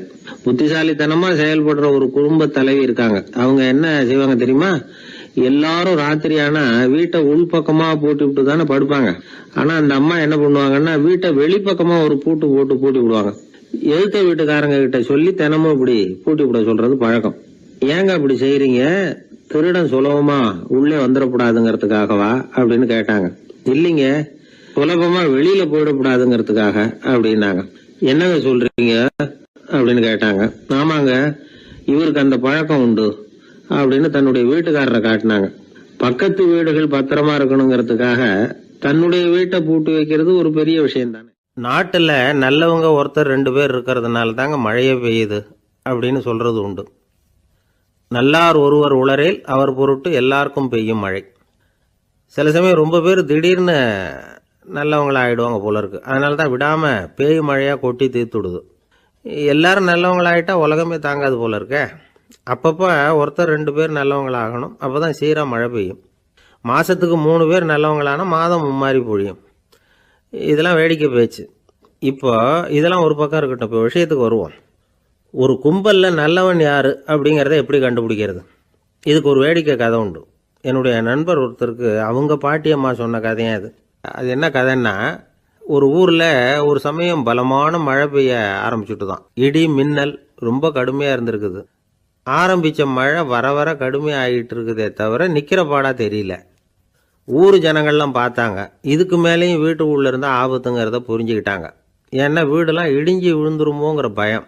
உடனே எல்லாரும் புறப்பட்டு ஊருக்கு பொதுவாக இருந்த ஒரு மண்டபத்தில் போய் தங்கிக்கிட்டாங்க. மின்னல் கடுமையாக இருந்தது. இடி எந்த நேரத்துலையும் விழலாம்ங்கிற நிலைமை. எப்போ விழலாம்னு பார்த்துக்கிட்டு இருக்குது. அந்த மண்டபத்தில் இருந்த ஜனங்கள் மனசுக்குள்ள ஒரு பயம். நம்ம கூட்டத்தில் யாராவது ஒரு கெட்டவன் பாவம் பண்ணவன் இருந்தால் கூட இடி இந்த மண்டபத்தில் விழுந்துரும். அது எல்லாருக்கும் ஆபத்து அப்படின்னு நினச்சாங்க. சரி, இதுக்கு என்ன பண்ணலாம் அப்படின்னு யோசனை பண்ணாங்க. அந்த கூட்டத்தில் ஒரு பெரியவர் இருந்தார். அவர் ஒரு யோசனை சொன்னார். இதை பாருங்க, அதுக்கு ஒரு வழி இருக்குது. அதோ எதிர்த்தாப்புல கொஞ்சம் தூரத்தில் ஒரு உயரமாக மரம் ஒன்று இருக்குது பாருங்க. பொதுவாக இடி சுலபமாக விழறது அது மாதிரி உயரமான மரத்தில் தான். நம்ம கூட்டத்தில் இருக்கிறவங்க எல்லாரும் ஒவ்வொருத்தராக போய் அந்த மரத்தை தொட்டுவிட்டு திரும்பி வந்துடணும். நம்மள பாவம் பண்ணவன் யாரோ அவன் அந்த மரத்தை தொடுற சமயத்தில் இடி விழுந்துடும். அவன் மட்டும் போயிடுவான். மண்டபத்தில் இருக்கிற நாமெல்லாம் பொழைச்சிக்கலாம் அப்படின்னு ஐடியா கொடுத்தார் அந்த பெரியவர். இது நல்ல யோசனையாக பட்டது. எல்லாரும் ஒத்துக்கிட்டாங்க. ஒவ்வொருத்தராக போய் அந்த மரத்தை தொட்டுவிட்டு திரும்பி வந்தாங்க. இடி எதுவும் விழலை. இன்னமும் பாவம் பண்ண ஆசாமி அதை போய் தொடலை போல இருக்கு அப்படின்னு நினச்சிக்கிட்டாங்க. ஒவ்வொருத்தராக போகிறாங்க. எல்லாரும் போய் தொட்டுவிட்டு வந்தாச்சு. இன்னும் ஒரே ஒரு ஆசாமி தான் பாக்கி. கடைசியாக இருந்த அந்த ஆள் பயந்துட்டான். இது வரைக்கும் இடி விழலைன்னா இப்போ என்ன அர்த்தம்? இப்போ நாம தான் பாக்கி, நாம தான் தப்பு பண்ண ஆள் போல இருக்கு அப்படின்னு நினச்சிட்டான். அதனால் துணிச்சலாக போய் தொடுறதுக்கு பயந்தான். தயங்கிக்கிட்டே இருந்தான். இருந்தாலும் மற்றவங்கள்லாம் சும்மா இருப்பாங்களா? கட்டாயப்படுத்தி கழுத்தை பிடிச்சி தள்ளாத குறையா அவனை தள்ளி விட்டாங்க. போய் தொட்டுட்டு வாடான்னு. அவன் நடுங்கிட்டே போய் அந்த மரத்தை தொட்டான். அதே வினாடி ஒரு பயங்கரமான மின்னல் இடி விழுந்துட்டுது. எங்கே விழுந்தது தெரியுமா? அந்த ஆள் மேலே இல்லை, மண்டபத்தில் விழுந்தது. மண்டபத்தில் இருந்தவங்க பூரா காலி. அந்த ஒரு ஆள் மட்டும் புழைச்சிக்கிட்டான். இந்த ஒரு ஆளை காப்பாற்றுறதுக்காக தான் இடி மண்டபத்தில் விழாமல் இருந்திருக்குது. இதுதான் கதை. அதனால் நல்லவங்க எப்படியும் தப்பிச்சுக்குவாங்க அப்படிங்கிறது ஒரு நீதி. ஒருத்தன் அப்படி தான் தெருவில் நடந்து போய்கிட்டு இருந்தான். ரொம்ப நல்லவன். எதிரில் ஒருத்தன் சைக்கிளில் வந்துக்கிட்டு இருந்தான். அதில் மோதி இவன் கீழே விழுந்துட்டான். சைக்கிள்காரன் உடனே இறங்கி இவனை தூக்கி விட்டான். இவன் எழுந்திரிச்சு அவனை முறைச்சி பார்த்தான்.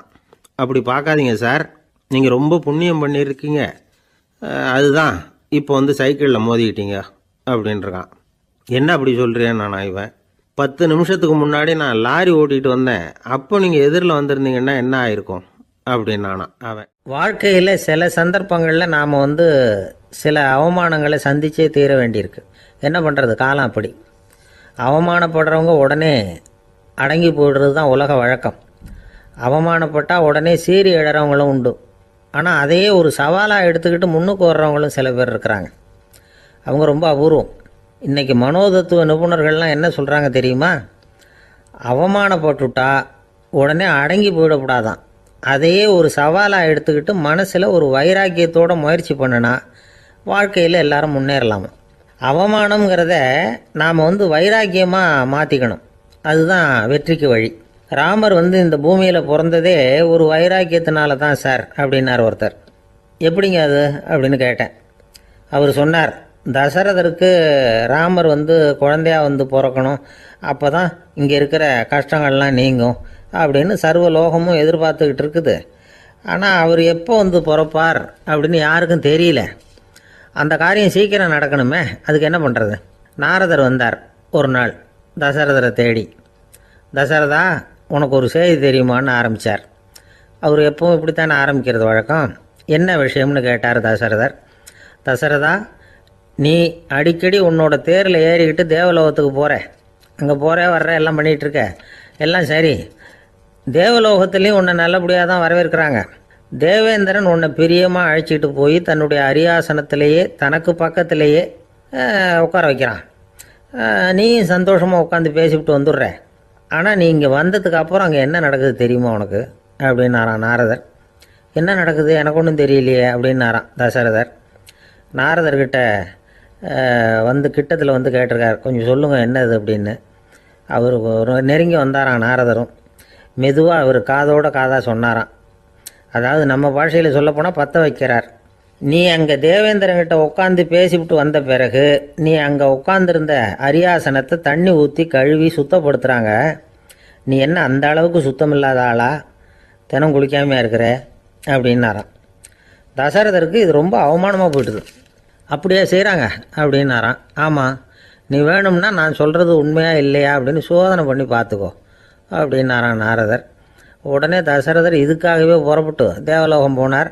அங்கே வழக்கம் போலவே இவரை கூப்பிட்டு உட்கார வச்சு பேசிக்கிட்டு இருந்தான் தேவேந்திரன். கொஞ்ச நேரம் பேசிக்கிட்டு இருந்துட்டு சரி நான் கிளம்புறேன்னு புறப்பட்டார். சரி, அவனும் வாசல் வரைக்கும் வந்து வழி அனுப்பி வச்சுட்டு உள்ளே போயிட்டான். தசரதர் வெளியில் கொஞ்ச நேரம் மறைஞ்சி இருந்துட்டு மெதுவாக உள்ளே எட்டி பார்த்தார் என்ன நடக்குதுன்னு. நாரதர் சொன்னது உண்மைதான். தசரதர் உட்காந்துருந்த ஆசனத்தை அங்கே 2 தேவர்கள் கழுவி சுத்தப்படுத்திக்கிட்டு இருக்கிறாங்க. தசரதரால் இதை தாங்கிக்க முடியல. அவருக்கு ரொம்ப அவமானமாக போச்சு. நேராக கிடுகிடுன்னு தேவேந்திரங்கிட்டே போனார். நான் உட்காந்துருந்த இருக்கையை சுத்தம் பண்ணுறியே, நான் என்ன அந்த அளவுக்கு பாவியா அப்படின்னு கேட்டார். ரொம்ப கோபமாக கேட்டார். தசரதரே, மனுஷனுக்கு 3 கடன்கள் உண்டு. தேவ கடன், ரிஷி கடன், பித்ரு கடன். இதை தீர்க்காதவன் பாவியாகிறான். இதில் மகனை பெறுவதால் தான் பித்ரு கடன் தீரும். உனக்கு மகன் கிடையாது, அதனால் நீ பாவியாகிற. பாவி உட்காந்துருந்த இடம்ங்கிறதுனால அதை சுத்தம் செய்ய வேண்டியது எங்கள் கடமை அப்படின்னு நானாம் தேவேந்திரன். இந்த இடத்துல தசரதருக்கு ஏற்பட்ட அவமானம் ஒரு வைராக்கியமாக மாறிச்சு. தேவேந்திரனே கேட்டுக்கோ, ஒரு மகனை பெற்ற பிறகு தான் இந்த சபையில் மறுபடியும் அடி எடுத்து வைப்பேன் அப்படின்னு சொல்லிவிட்டு போயிட்டாராம். போய் புத்திர காமேஷ் யாகம் பண்ணார். புத்திரர்கள் பிறந்தார்கள். இந்த கதையில் உள்ள கருத்து என்னென்னா, தேவேந்திரன் தசரதரை அப்படி அவமானப்படுத்தலைன்னா அவருக்கு இப்படி ஒரு வைராக்கியம் பிறந்திருக்குமா யோசிச்சு பார்க்கணும். நமக்கு ஏற்படுகிற சில அவமானங்களையும் வைராக்கியமாக மாற்றிக்குவோம். அப்படி மாற்றிக்கிட்டோம்னா வாழ்க்கையில் வந்து முன்னேறலாம்.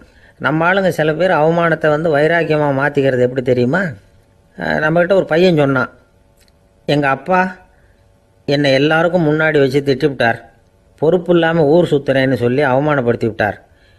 இனிமேல் நீ என் முகத்திலேயே முழிக்காதரா போடான்னு வேற சொல்லிவிட்டார்.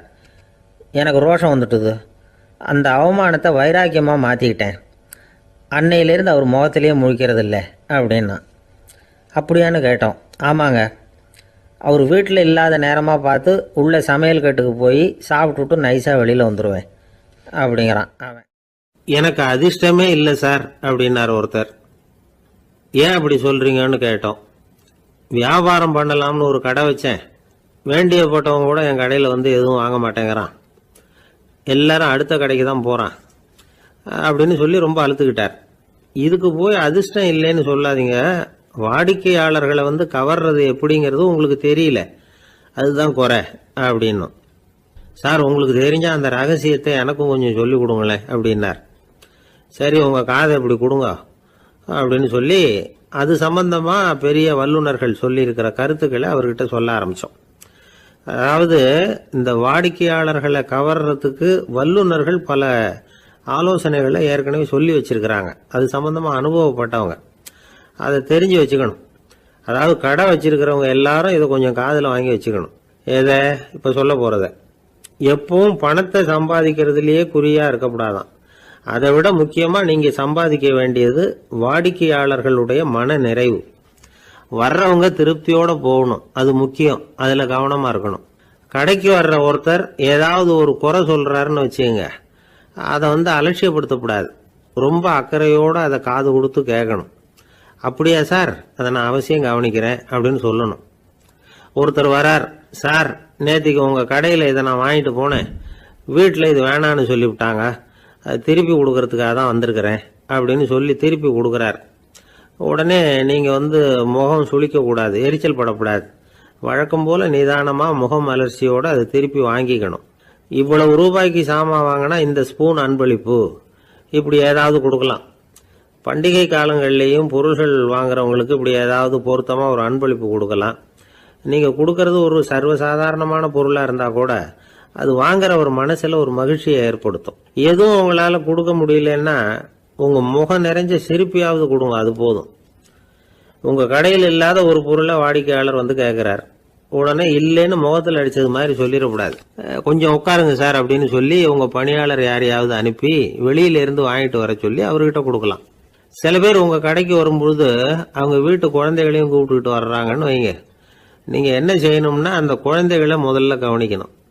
அது கன்னத்தை கிள்ளணும், அதுக்கிட்ட விளையாடணும், அதுக்கு ஏதாவது மிட்டாய் பிஸ்கட் எதையாவது கொடுத்து அது கவனத்தை கவரணும். அதுக்கப்புறம் பெரியவங்களை கவனிக்கலாம். உங்கள் கடையில் வேலை செய்கிற பணியாளர்கள் சுத்தமாக இருக்கணும். சிரிச்ச முகம், சுறுசுறுப்பு, இது ரெண்டும் அவங்களுக்கு தேவை. அழுது வடிஞ்சிக்கிட்டு இருக்கக்கூடாது. அப்புறம் இன்னொரு விஷயம், அதிகமாக பொருள் வாங்குற ஒருத்தர்கிட்ட அதிக மரியாதையாகவும் குறைச்சலாக பொருள் வாங்குறவர்கிட்ட வேற விதமாகவும் நடந்துக்கக்கூடாது. எல்லாருக்கிட்டையும் சமமாக நடந்துக்கணும். 5 ரூபாய்க்கு வாங்கினாலும் சரி, 500 ரூபாய்க்கு வாங்கினாலும் சரி, அவங்கக்கிட்ட நீங்கள் காட்டுற மரியாதையில் வித்தியாசம் இருக்கக்கூடாது. எல்லாத்துக்கும் மேலே அவங்க கடையில் ஒரு பொருள் வாங்கினா அது உண்மையானதாக இருக்கும், தரமுள்ளதாக இருக்கும் அப்படிங்கிற நினைப்பு ஜனங்களுக்கு வரணும். அதனால் தரமான பொருளையே நீங்கள் உங்கள் கடையில் வச்சுருக்கணும். இது வரைக்கும் நான் சொன்னதையெல்லாம் கவனத்தில் வச்சுக்கிட்டு நீங்கள் கடையை ஆரம்பிச்சிங்கன்னா வியாபாரம் பிச்சுக்கிட்டு போகும். அப்படி போகலன்னா அதுக்கப்புறம் கேளுங்க. ஏன்னா இந்த யோசனைகள்லாம் அனுபவப்பட்டவங்க சொல்லியிருக்கிற யோசனைகள். இந்த யோசனைகளில் நீங்கள் எச்சரிக்கையாக இருக்க வேண்டிய ஒரு விஷயம் உண்டு. அது என்னங்கிறதையும் தெரிஞ்சு வச்சுக்கிறது நல்லது. என்னுடைய நண்பர் ஒருத்தர் வந்தார். சார், உங்கள் யோசனையை கேட்டதுனால நான் ஒரு அறை வாங்கினது தான் மிச்சம்னார். என்ன ஆச்சுன்னு கேட்டேன். எங்கள் கடைக்கு ஒரு பெரிய அம்மா குழந்தைய தூக்கிட்டு வந்தாங்க சார். உங்கள் யோசனைப்படி அந்த குழந்தையோட கன்னத்தை கிள்ளணும்னு முயற்சி பண்ணினேன். திடீர்னு அந்த நேரம் பார்த்து அந்த குழந்தை தலையை குனிஞ்சிக்கிட்டுது. என் கை குழந்தையோட கன்னத்துக்கு பதிலாக அது தூக்கிட்டு வந்தவங்க கன்னத்தை கிள்ளிவிட்டுது. அதுதான் அப்படி ஆயிட்டுது அப்படின்னார் கன்னத்தை தடவிக்கிட்டே. ஒரு நாள் ஒரு நண்பரை சந்தித்தேன். உங்கள் வீடு எதுன்னு உங்களுக்கு தெரியுமா சார்ன்னு. அவர் என்னை ஒரு மாதிரியாக பார்த்தார். அப்புறம் சொன்னார், தெரியும் அப்படின்னாரு. சரி, உங்கள் தொலைபேசி எண் உங்களுக்கு தெரியுமான்னு. அதுவும் தெரியும்னார். உங்கள் மனைவி மக்கள் யார் யாருன்னு உங்களுக்கு தெரியுமான்னு கேட்டேன். என்ன ஒரு மாதிரியாக பார்த்தார். அப்புறம் சொன்னார், அதுவும் தெரியும் சார் அப்படின்னார். சரி, நீங்கள் யாருன்னு உங்களுக்கு தெரியுமான்னு கேட்டேன். இப்போ தான் அவர் முழிக்க ஆரம்பித்தார். அவர் மட்டும் அப்படி இல்லை, நாம் எல்லாருமே அப்படி தான். எதிரில் நிற்கிறது யாருங்கிறது தெரியும், நாம் யாருன்னு நமக்கு தெரியாது. உண்மையிலேயே நாம் யார்? இந்த கேள்விக்கான பதிலை தான் வாழ்க்கை பூரா நாம் தேடிட்டு இருக்கிறோம். புத்தர் என்ன சொல்கிறாரு தெரியுமா? நீங்கள் கடவுளை பற்றி கவலைப்பட தேவையில்லை, உங்களை பற்றின கவலை உங்களுக்கு இருந்தால் போதும் அப்படிங்கிறார். நான் யார், எனக்கு ஏன் இந்த கவலை அப்படின்னு உங்களை நீங்களே கேட்டுக்குங்க அப்படிங்கிறார். நாம் ஏன் கடவுளை படைத்தோம்? அது ஒரு நழுவல் முயற்சியாம். அதாவது தன்னிடமிருந்து தானே தப்பிக்கிற ஒரு முயற்சியாம். இப்படி தான் அதை சொல்கிறாங்க அறிஞர்கள்லாம். மக்கள் பொய்யான பிரச்சனைகளில் ஆர்வமாக இருக்கிறாங்க. அதுக்கு தீர்வு காணவும் முயற்சி பண்ணுறாங்க. கடவுளை பற்றி விவாதிக்க எல்லாருக்கும் விருப்பம். தன்னுடைய சுயம் பற்றிய பிரஜையே இருக்கிறதில்ல. ஆகக்கூடிய விஷயம் என்னென்னா, கடவுள் சமாளிப்புக்கு பயன்படுத்தப்படுகிறார். மனவியல் என்ன சொல்லுது தெரியுமா? கடவுள், சொர்க்கம், மறுபிறவி இதை பற்றிலாம் பேச ஆரம்பிக்கிறவங்க யார் தெரியுமா? போருக்கு போகிறவன், துன்பத்தில் சிக்கி கஷ்டப்படுறவன், நோய் படுக்கையில் விழுந்தவன், இவங்க தான். நாம் அனுபவத்திலே பார்க்குறோமே இதையெல்லாம். கடவுளை துணைக்கு கூப்பிடுறவங்க யாருன்னு கவனித்து பாருங்கள். பரீட்சை எழுத போகிறவன், வேலை தேடி அலையிறவன், பண நெருக்கடியில் இருக்கிறவன், விபத்தில் சிக்கிக்கிட்டவன், இவங்கெல்லாம் தான். தேர்வில் வெற்றி பெற்றதும் அவரை துணைக்கு கூப்பிடுறதில்ல, வேலை கிடைச்சதும் அவர் துணை தேவைப்படுறதில்ல.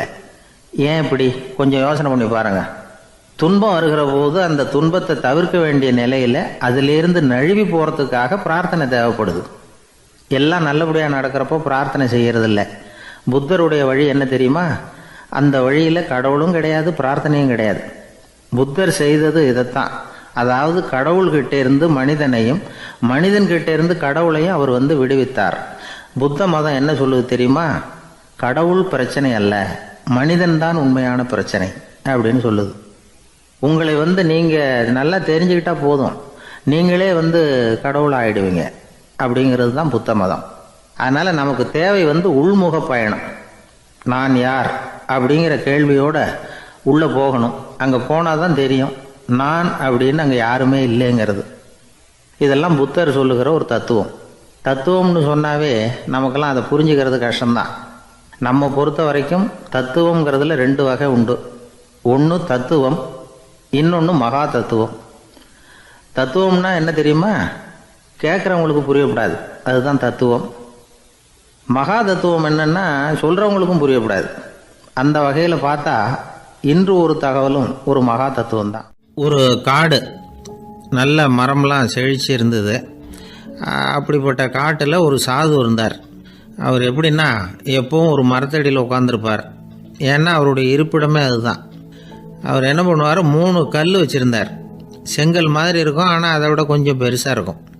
எதுக்கு அந்த 3 கல்லுன்னா அதுதான் அவருடைய படுக்கை. அதாவது தூங்குறப்ப ஒரு கல்லை தலைக்கு கீழே வச்சுக்குவார், இன்னொரு கல்லை இடுப்புக்கு கீழே வச்சுக்குவார், இன்னொரு கல்லை காலுக்கு கீழே வச்சுக்குவார். உடம்ப ஒரு அப்படியே ஒரு தகட்டால் மூடிக்குவார், அப்படியே தூங்கி போடுவார். மழை பெய்யுதுன்னு வச்சுங்க, அவர் உடம்பு 3 கல் மேலே இருக்குதா, அதனால் தண்ணி அடியில் ஓடி போடும், உடம்பு நனையாது. மேலே தகடு இருக்கிறதுனால மழையும் உடம்புல படாது.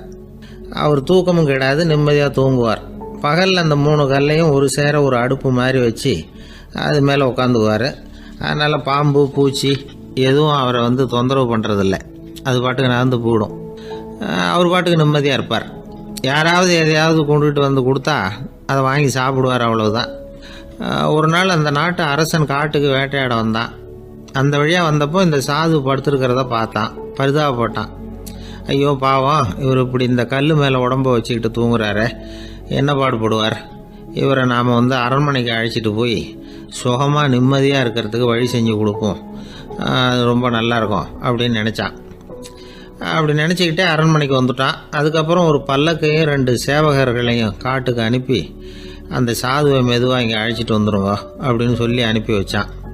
இவங்க போய் அவர்கிட்ட விவரத்தை சொன்னாங்க. எனக்கு என்னத்துக்கு அரண்மனை வாசம் அப்படின்னார். இருந்தாலும் மன்னர் உத்தரவு, நீங்கள் அவசியம் வரணும் அப்படின்னாங்க இவங்க. சரின்னு சொல்லிவிட்டு வேறு வழி இல்லாமல் புறப்பட்டார். புறப்படும் பொழுது என்ன பண்ணாருன்னா, மறக்காமல் அந்த 3 கல் ஒரு தகடு அதையும் எடுத்து பல்லக்கில் வச்சுக்கிட்டார். என்னத்துக்கு இதையெல்லாம் எடுத்து வைக்கிறாரு அப்படின்னு சொல்லி அவங்க யோசனை பண்ணாங்க. இருந்தாலும் அதை பற்றி ஒன்றும் கேட்கல. பேசாமல் அவரை அழைச்சிட்டு போய் அரண்மனையில் விட்டுட்டாங்க. அரசன் ஓடி வந்தான், வரவேற்றான், அறுசுவை உணவு படைத்தான். அவர் படுக்கிறதுக்கு தங்க கட்டில், பட்டு மெத்தை, இப்படி எல்லாம் ஏற்பாடு பண்ணி வச்சான். இங்கே படுத்து ஓய்வு எடுத்துங்க அப்படின்னு சொல்லிவிட்டு அவன் பாட்டு போயிட்டான். மறுநாள் காலையில் பார்க்குறான், சாது படுத்துருக்கிறார். எப்படி தெரியுமா? அந்த பட்டு மெத்தை மேலே 3 கல்லையும் வச்சு வழக்கம் போலவே அது மேலே படுத்துருக்கிறார். அதுக்கு மேலே தகடு. அரசன் பார்த்துட்டு அதிர்ச்சி ஆயிட்டான். என்ன சுவாமி இப்படி அப்படின்னா, சாது சொன்னார், எனக்கு தேவையும் இல்லை குறையும் இல்லை, எல்லா இடத்துலையும் எனக்கு ஒரே மகிழ்ச்சி தான் அப்படின்னார். மகிழ்ச்சிங்கிறது தங்க கட்டிலேயோ பட்டு மெத்தையிலேயோ இல்லை, அது மனசில் இருக்கிற ஒரு விஷயம். உண்மையான மகிழ்ச்சிக்கு வழி மனப்பக்குவம் அப்படிங்கிறது அந்த அரசனுக்கு புரிஞ்சுதான். இந்த காலத்தில் ஒரு சாமியார், அவரை தேடி ஒரு சீடன் வந்தான். என்னாச்சு தெரியுமா? சுவாமி, எனக்கு நிம்மதி வேணும், அதுக்கு என்ன வழின்னு கேட்டான். சாமியார் நிமிர்ந்து பார்த்தார். அப்புறம் சொன்னார், நீ ஏகப்பட்ட பேர்கிட்ட கடன் வாங்கியிருக்கிற, அதையெல்லாம் திருப்பி கொடுத்தாதான் உனக்கு நிம்மதி கிடைக்கும்னார். இவனுக்கு ஆச்சரியம். அது எப்படி சாமி, அவ்வளவு கரெக்டாக நான் கடன் வாங்கினதை கண்டுபிடிச்சிங்க அப்படின்னா, உனக்கு கடன் கொடுத்து சாமியாராக போனதே நான் தான்ப்பா, அதனால தான் இந்த கதிக்கு வந்தேன். என்கிட்டயே நிம்மதிக்கு வழி கேட்குறிய, அதுதான்டா வேதனை அப்படின்னாராம் அவர். ஒரு பள்ளிக்கூடம், அதில் வசதியான வீட்டுக்குள்ள ஒருத்தன் படிச்சுக்கிட்டு இருந்தான். இன்னொரு ஏழை பையனும் அங்கே படிச்சுக்கிட்டு இருக்கிறான். இவங்க 2 பேரும் ஒரே தெருவில் தான் இருக்கிறாங்க. பணக்கார வீட்டு பையன் பங்களாவில் இருந்தான். அவனுக்கு வேலை செய்யறதுக்காக சில வேலையாட்கள் உண்டு. அதனால் அவன் நல்லா சாப்பிடுவான், தூங்குவான். ஏதோ வரணுமேங்கிறதுக்காக பள்ளிக்கூடத்துக்கு வருவான், போவான், அவ்வளவுதான். இந்த ஏழை பையன் இருக்கானே, அவன் அப்படி இல்லை. காலையில் எழுந்திருப்பான், உடற்பயிற்சி பண்ணுவான், அவங்க வீட்டில் கிடைக்கிற சாதாரண உணவு அதை அளவோடு சாப்பிடுவான், வீட்டில் உள்ள வேலைகளையும் செய்வான், பள்ளிக்கும் தவறாமல் வந்துடுவான். அவனுக்கு கூட பிறந்த சகோதர சகோதரிகள் 8 பேர். எல்லாரும் தன்னம்பிக்கையோடு அவங்க வேலையை செஞ்சுக்கிட்டு இருந்தாங்க. இந்த பையன் எப்பவும் உண்மையை தான் பேசுவான், கடமையை ஒழுங்காக செய்வான். ஆசிரியர்களுக்கு இவனை ரொம்ப பிடிக்கும். அதனால் இவனை அந்த பள்ளிக்கூடத்து மாணவர் தலைவனாக ஆக்கியிருந்தாங்க. இது அந்த பெரிய இடத்து பையனுக்கு பிடிக்கல. மாணவர் தலைவனுக்கு பணிஞ்சு போகிறதுக்கும் அவனுக்கு விருப்பம் இல்லை. ஒரு நாள் வகுப்பில் ஆசிரியர் எல்லா மாணவர்களுக்கும் ஒரு வேலை கொடுத்தார். எல்லாரும் அதை சுறுசுறுப்பாக செஞ்சுக்கிட்டு இருக்கிறாங்க. இவன் மட்டும் சோம்பலாக உட்காந்துருக்கிறான். ஆசிரியர் அந்த பக்கமாக வந்தார். இதை பார்த்துட்டார். உடனே மாணவர் தலைவனாக இருக்கிற அந்த ஏழை பையனை கூப்பிட்டார். இந்த பாருப்பா, ஏன் அந்த பையன் இப்படி சும்மா உட்காந்துருக்கிறான், என்னன்னு விசாரிச்சு சொல்லு அப்படின்னு சொல்லிவிட்டு உள்ளே போயிட்டார். இவன் மெதுவாக போய் அவங்ககிட்ட விசாரிச்சான், ஏன் இப்படி சோர்ந்து போய் உட்காந்துருக்கிற அப்படின்னு. அவன் ரொம்ப அலட்சியமாக அவனை திரும்பி பார்க்குறான். என்னோட சிரமம் உனக்கு என்ன தெரியும்? வீட்டில் என்னுடைய சௌகரியங்களை கவனிக்கிற வேலையாட்கள் 2 பேரும் இன்னைக்கு வேலைக்கு வரல. அதனால் என்னோட வேலையெல்லாம் நானே கவனிக்கிற மாதிரி ஆயிட்டுது. அதனால் சோர்ந்து போயிட்டேன் அப்படின்னு நான். அப்புறம் கேட்டிருக்கான், அது சரி, உன்னுடைய வீட்டில் உன்னுடைய வேலைக்காரங்க வராத போது நீ எப்படி சமாளிக்கிற அப்படின்னு கிண்டலாக கேட்டிருக்கான். அதாவது இவன் ஏழைங்கிறதையும் இவன் வீட்டில் வேலை செய்யறதுக்கு யாரும் இல்லைங்கிறதையும் இப்படி சொல்லி கிண்டல் பண்ணுறான். இந்த ஏழை பையனுக்கு இது புரிஞ்சுது. மனசு வேதனை போட்டுது. இருந்தாலும் வெளியில் காட்டியாமல் சிரிச்சுக்கிட்டே சொன்னானா, எனக்கு அந்த கவலையே கிடையாது. என்னுடைய உதவிக்கு நான் நினைச்ச உடனே என்னுடைய காரியத்தை செய்யறதுக்கு 8 பேர் எப்பவும் தயாராக இருப்பாங்க அப்படின்னு நான். இவன் இப்படி சொன்னதும் அவனுக்கு ஒரு மாதிரி ஆயிட்டு தான். தலையை குனிஞ்சுக்கிட்டே போயிட்டான். உள்ளே உட்காந்துருந்த ஆசிரியர் காதில் இது விழுந்தது. உடனே இந்த ஏழை பையனை உள்ளே கூப்பிட்டு போனாரு. கேட்டாரு, என்னப்பா அப்படி சொல்ற? இவன் பொய் சொல்ல மாட்டாங்கிறது அவருக்கு தெரியும். அவனை சமாளிக்கிறதுக்காக இப்படி ஒரு பொய்யை சொல்லியிருப்பாங்கிறதையும் அவரால் ஏற்றுக்க முடியல. ஏன்பா, நீ நினைக்கிற காரியத்தை செய்ய 8 பேர் தயாராக இருக்கிறதா சொன்னியே, உன்னுடைய சகோதரிகளை குறிப்பிட்டு அப்படி சொன்னியா அப்படின்னு கேட்டார். இல்லைங்க ஐயா, நான் அவங்கள குறிப்பிட்டு அப்படி சொல்லலைன்னா. அப்படின்னா பொய் சொன்னியா? இந்த சின்ன விஷயத்துக்கு அப்படி பொய் சொல்லலாமான்னார். ஐயா, நான் பொய்யும் சொல்லலைன்னா. இவன் அப்படின்னா நீ சொன்னதுக்கு என்ன அர்த்தம்னார். இப்போ அந்த பையன் சொல்றான், ஐயா, நான் நினைக்கிறத செய்து முடிக்க என் கூட இருக்கிற அந்த 8 பேர் யாருன்னா 2 காலு, 2 கை, வாய், மூக்கு, கண்ணு, காது, ஆக மொத்தம் 8. இவங்க தான் இந்த வேலை ஆட்கள். நான் சொல்றதை செய்யறதுக்கு, நான் சொல்றதை கேட்கறதுக்கும் செய்யறதுக்கும் அவங்க எப்பவும் தயாரா இருக்காங்க. அந்த அளவுக்கு என்னுடைய பயிற்சிகள், பழக்க வழக்கங்கள் மூலமா அவங்கள நல்ல நிலைமையில வச்சிருக்கிறேன் அப்படின்னா.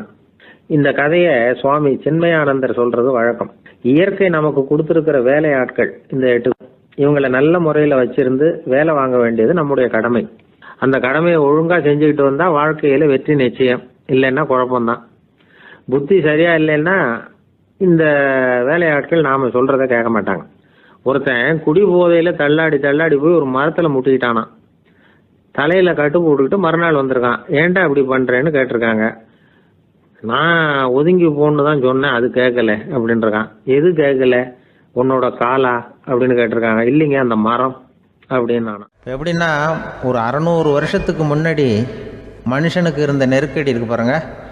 ஒரு 600 வருஷத்துக்கு முன்னாடி மனுஷனுக்கு எவ்வளவு நெருக்கடி இருந்ததோ அது போல் 40 பங்கு இப்போ அதிகமாகிட்டு தான் கண்டுபிடிச்சி சொல்லியிருக்கிறாங்க. அவ்வளவு நெருக்கடிக்கு மத்தியில் நாம் வாழ்ந்துக்கிட்டு இருக்கிறோம்.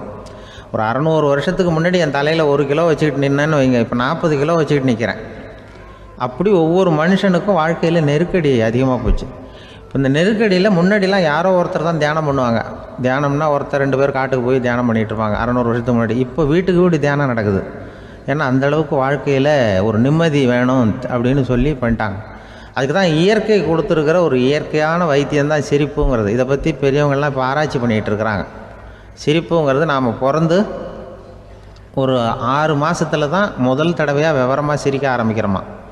நம்ம பிறந்து 6 மாதத்துக்கு, அதாவது முதல் தடவை சிரிக்க ஆரம்பிக்கிறது ஒரு 6ஆவது வாரம், 1.5 மாதத்தில் தான் குழந்தை வந்து விவரமாக சிரிக்க ஆரம்பிக்குது. அப்புறம் அப்படியே சிரிக்க ஆரம்பிக்கிறோமா. அதையெல்லாம் இப்போ கணக்கு எடுத்துருக்குறாங்க. ஒரு குழந்தை ஒரு நாளைக்கு 200 தடவை சிரிக்குதான் ஒரு குழந்தை. பெரியவங்கள்லாம் 15 தடவை சிரிக்கிறாங்களாம். 200 தடவை சிரிச்சுக்கிட்டு இருந்த நாம் அப்படியே குறைஞ்சி 15 ஆகிட்டு. அதனால தான் இருதய நோயெல்லாம் வருது, ஹார்ட் அட்டாக்லாம் வருதுன்னு கண்டுபிடிச்சிருக்கிறாங்க. 200 சிரிப்புக்கு வந்து அது வந்து இயல்புத்தன்மை, மனுஷனுடைய இயல்புத்தன்மை சிரிக்கிறது. அதுக்கு ஜோக்கே தேவைப்படாது. ஆனால் இப்போ காலங்காலமாக நாம் என்ன போதிக்கப்பட்டு வந்திருக்கிறோம்னா, சிரிப்புங்கிறது ஒரு பாவமான செயல். ஒரு முதலாளிக்கு முன்னாடி தொழிலாளி சிரித்தா மரியாதை குறைச்சல், ஒரு கணவனுக்கு முன்னாடி மனைவி சிரித்தா மரியாதை குறைச்சல், அது மாதிரி ஒரு வாத்தியாருக்கு முன்னாடி பையன் சிரித்தா மரியாதை குறைச்சல், ஒரு ஆஃபீஸருக்கு முன்னாடி பியூனு சிரித்தா மரியாதை குறைச்சல், இப்படின்னு சொல்லி சிரிப்புங்கிறது ஏதோ மரியாதை குறைவான செயல்னு காலங்காலமாக நாம் போதிக்கப்பட்டு வந்திருக்கிறோம். இப்போ மரபு ரீதியாகவே அந்த சிரிப்பு வந்து நம்மகிட்ட சிறைப்பட்டு தான், அடங்கி போச்சு. அந்த சிறைப்பட்டிருக்கிற சிரிப்பை வெளியில் கொண்டு வர்றதுக்கு தான் ஜோக்குன்னு ஒரு சாவியை போட வேண்டியிருக்கு. வேறு இந்த ஜோக்குக்கும் சிரிப்புக்கும் சம்மந்தம் இல்லை. அதை ஏற்கனவே இருக்கிறத வெளில கொண்டு வரதுக்கு ஒரு சாவி மாதிரி உபயோகப்படுதுன்னு இப்போ அதை பற்றி ஆராய்ச்சி பண்ணுறவங்களாம் சொல்கிறாங்க. ஏன்னா சிரிப்புக்கு ஜோக்கு தேவைப்படாது. இப்போ ஒரு குழந்தை தொட்டிலில் படுத்துருக்குன்னு வைங்களேன், குழந்தை தொட்டிலில் இருக்குது, அது முகத்துக்கிட்ட போய் ஒரு கிளுகிழுப்பை ஆட்டுங்க சிரிக்கும். அந்த கிளுகிழுப்பை சத்தமே சிரிக்க வைக்கிறதுல அதுதான் மனுஷனுடைய இயல்புத்தன்மை. அது என்ன ஜோக்காது? சத்தம். ஒரு கிளுகிழுப்பையை கொண்டு போய் குழந்தை முகத்துக்கிட்ட ஆட்டினா சிரிக்குதே, அதுதான் இயல்புத்தன்மை. அதே கிளுகிழுப்பையை ஒரு தாத்தா மூஞ்சிக்கிட்ட ஆட்டுங்க, கோவம் வந்துடும், அடிக்க வருவார். என்னடா விளையாட்டு இது அப்படிம்பாரு. ஏன்னா அவர் சிரிச்சுக்கிட்டு இருந்தவர், அப்படி இருந்தவர் ஒரு காலத்தில். ஒரு கிளுகிழுப்பைக்கு சிரித்தவர் ஒரு காலத்தில் இப்போ கோவப்படுறாருன்னா அந்த அளவுக்கு நம்ம மாறி போயிட்டே வந்துக்கிட்டு இருக்கிறோம். அதனால் அந்த இயல்புத்தன்மை மாறாமல் இருக்கணுங்கிறது ரொம்ப முக்கியம். அதுக்காக எல்லோரையும் குழந்தையாக்க முடியாது. மனுஷன் எல்லோரும் இனிமேல் வயசுங்கிறது கூட ஆகிட்டே தான் இருக்கும். அதுக்காக குறைச்சிக்கிட்டே போக முடியாது. அதுக்கு யாராவது மருந்து கண்டுபிடிச்சாதான் உண்டு. ஆனால் ஒருத்தர் மருந்து கண்டுபிடிச்சாராம், சொல்லுவாங்க. ஒரு டாக்டர் ஒரு மாத்திரை கண்டுபிடிச்சாராம். ஒரு மாத்திரை சாப்பிட்டா ஒரு வயசு குறையும், ஒரு மாத்திரை சாப்பிட்டா ஒரு வயசு குறையும் அப்படின்னு ஒரு மாத்திரையை கண்டுபிடிச்சிருக்காரு. ஒரு பாட்டி அம்மா, 90 வயசு பாட்டி, அது போயிருக்கு. அதே டாக்டர்கிட்ட போய், ஐயா எனக்கு ஒரு பாட்டில் மாத்திரை கொடுங்க, இந்த வயசு குறையிற மாத்திரை அப்படின்றது. அவர் ஒரு பாட்டில் கொடுத்தாரு மாத்திரை. பாரும்மா பாட்டியம்மா, ஒரு மாத்திரை சாப்பிட்டா ஒரு வயசு குறையும், எடுத்துகிட்டு போகணும்னு கொடுத்துருக்காரு டாக்டர். அந்த 90 வயசு பாட்டி எடுத்துகிட்டு வீட்டுக்கு வந்துட்டு மறுநாள் அதே டாக்டர்கிட்ட போயிருக்கு. 30 வயசு பொண்ணாக போச்சான். 30 வயசு பொண்ணாக மாறி அதே டாக்டர்கிட்ட போயிருக்கு. இடுப்பில் ஒரு கை குழந்தை, அது சட்டை கிட்ட போடாமல் கெட்டவரில் வாயில் வச்சுட்டு உட்காந்துருக்கு. நேராக டாக்டர்கிட்ட போய், டாக்டர் நேற்று வந்தேன், ஏதோ ஒரு மாத்திரை சாப்பிட்டா ஒரு வயசு குறையினீங்க, நான் ஏதோ ஒரு ஆர்வத்தில் ஒரு 30-40 மாத்திரை சாப்பிட்டேன், இப்படி ஆகிட்டேன் அப்படின்னு. இப்போ டாக்டர் சொல்லியிருக்காரு, இதுக்கு ஏமா வருத்தப்படுற, எல்லோரும் வயசு குறையணும்னு தான் நினைக்கிறாங்க, உனக்கு வயசு குறைஞ்சிட்டுது, நீ சந்தோஷப்படு, இதுக்கே மறுபடியும் என்னட்ட வந்திருக்கிற அப்படின்னாரான் டாக்டர். அப்போ அந்த அம்மா சொல்லித்தான், அதை என்னை பற்றி பரவாயில்ல டாக்டர், என் இடுப்பில் பாருங்கள் கை குழந்தை, இது சட்டை கிட்ட போடாமல் உட்காந்துருக்கு, கட்டவரில் வாயில் வச்சுட்டு உட்காந்துருக்கு, இது ரொம்ப ஆர்வத்தில் ஒரு 70 மாத்திரையை சாப்பிட்டு விட்டுது, இது என் வீட்டுக்காரரு. இவர் இடுப்பை விட்டு கீழே இறங்க மாட்டேங்கிறார். நான் எதையாவது கொடுத்து இனிமேதான் வயசை கூட்டி இறக்கி விடுவேன் டாக்டர் அப்படின்னு தான். அவர் ஏதோ நமக்கும் இதுக்கும் சம்மந்தம் இல்லைங்கிறது மாதிரி கட்டாரில் வச்சுட்டு அவர் பாட்டு உட்காந்துருக்கார். ஏதோ நமக்கு இந்த உலகமே இல்லை, நமக்கு சம்மந்தம் இல்லைங்கிற மாதிரி உட்காந்துருக்கார். இப்படியே நான் தூக்கிட்டு எங்கே அலையிறது அப்படின்னு தான். அதனால் வயசை குறைக்கிறது இயற்கைக்கு விரோதமாக நாம் பண்ண முடியாது. ஆனால் இந்த இயல்புத்தன்மை மாறாமல் வச்சுக்கலாம். குழந்தை மாதிரி மாற முடியாதே தவிர அந்த குழந்தை தன்மையோடு வாழறதுக்கு கற்றுக்கணும். அதுதான் வாழ்க்கையில் இன்பமாக வாழறதுக்கு வழி. குழந்தைத்தனமாக இருக்கக்கூடாது, குழந்தை தன்மையோடு இருக்கணும்னு சொல்லுவாங்க. குழந்தை தன்மைங்கிறது வேறு, குழந்தைத்தனம்ங்கிறது வேறு. அப்படி ஒரு மாத்திரை கண்டுபிடிச்சிட்டா இப்போ யாராவது ஒருத்தவங்க இடுப்பில் குழந்தைய தூக்கிட்டு போனால் போய் கேட்கணும், ஏம்மா இது ஏன் வீட்டுக்காரரா உன் குழந்தையா அப்படின்னு கேட்டு அதுக்கப்புறம் அவருக்கு வணக்கம் சொல்லணும். இப்படிலாம் ஆகிடும் நிலைமை. இயற்கையை நம்ம மாற்ற முடியாது, அதுக்கு தகுந்தாப்புல தான் நாம் பண்ணணும். குழந்தை தன்மையோடு வாழறதுக்கு குடும்பத்தில் குழந்தை தன்மைங்கிறது எப்படின்னா, இப்போ சில பேருக்கு அந்த குழந்தைத்தன்மை உண்டு. ஒரு வீட்டில் ஒரு புள்ள படுத்துருக்கு, அம்மா எழுப்புறாங்க, காலேஜுக்கு நேரமாச்சு எழுந்திருப்பா, காலேஜுக்கு நேரமாச்சு எழுந்திருப்பா அப்படின்ட்டு. அந்த அம்மா அந்த புள்ள சொல்லியிருக்கு, ஐயோ எனக்கு காலேஜுக்கு போகிறதுக்கே பிடிக்கலம்மா, என்னை தொந்தரவு பண்ணாத, காலேஜுக்கு போகிறதுக்கு எனக்கு பிடிக்கல அப்படின்னு தான். அப்போ அந்த அம்மா சொல்லியிருக்கு, ஏன் உனக்கு காலேஜுக்கு போகிறதுக்கு பிடிக்கல, கல்லூரிக்கு போகிறதுக்கு, அதுக்கு 2 காரணம் சொல்லு அப்படின்னு இருக்கா. அப்போ அந்த புள்ள சொல்லிச்சான், ஏன் பிடிக்கலன்னா, கல்லூரியில் இருக்கிற வாத்தியாருக்கும் என்னை பிடிக்க மாட்டேங்குது, ஆசிரியர்களுக்கும். 2வது காரணம், கல்லூரியில் படிக்கிற மாணவர்களுக்கும் என்னை பிடிக்கல, அதனால் நான் காலேஜுக்கு போக மாட்டேன்ற குழந்தை புள்ள சொல்லியிருக்கு. அம்மா அப்படிலாம் நீ இதுக்காக போகாமல் இருக்கக்கூடாது, நீ போய் தான் ஆகணும் அப்படின்னு பிடிவாதமாக அந்த அம்மா பிள்ளைய எழுப்புனாங்களாம். சரி, நான் எதுக்கு காலேஜ் போகணும்னு சொல்கிறேன், அதுக்கு நீ 2 காரணம் சொல்லு அப்படின்னு தான் அந்த புள்ள. அப்போ அந்த அம்மா சொன்னாங்களாம், நீ ஏன் காலேஜுக்கு போகணும்னா, முதல் காரணம் உனக்கு வயசு 52, 2வது காரணம் நீ தான் பிரின்சிபால் அப்படின்னு தான். என்ன இருந்தாலும் அவங்க அம்மாவுக்கு அது புள்ள தானே, அதுதான் குழந்தை தன்மைங்கிறது.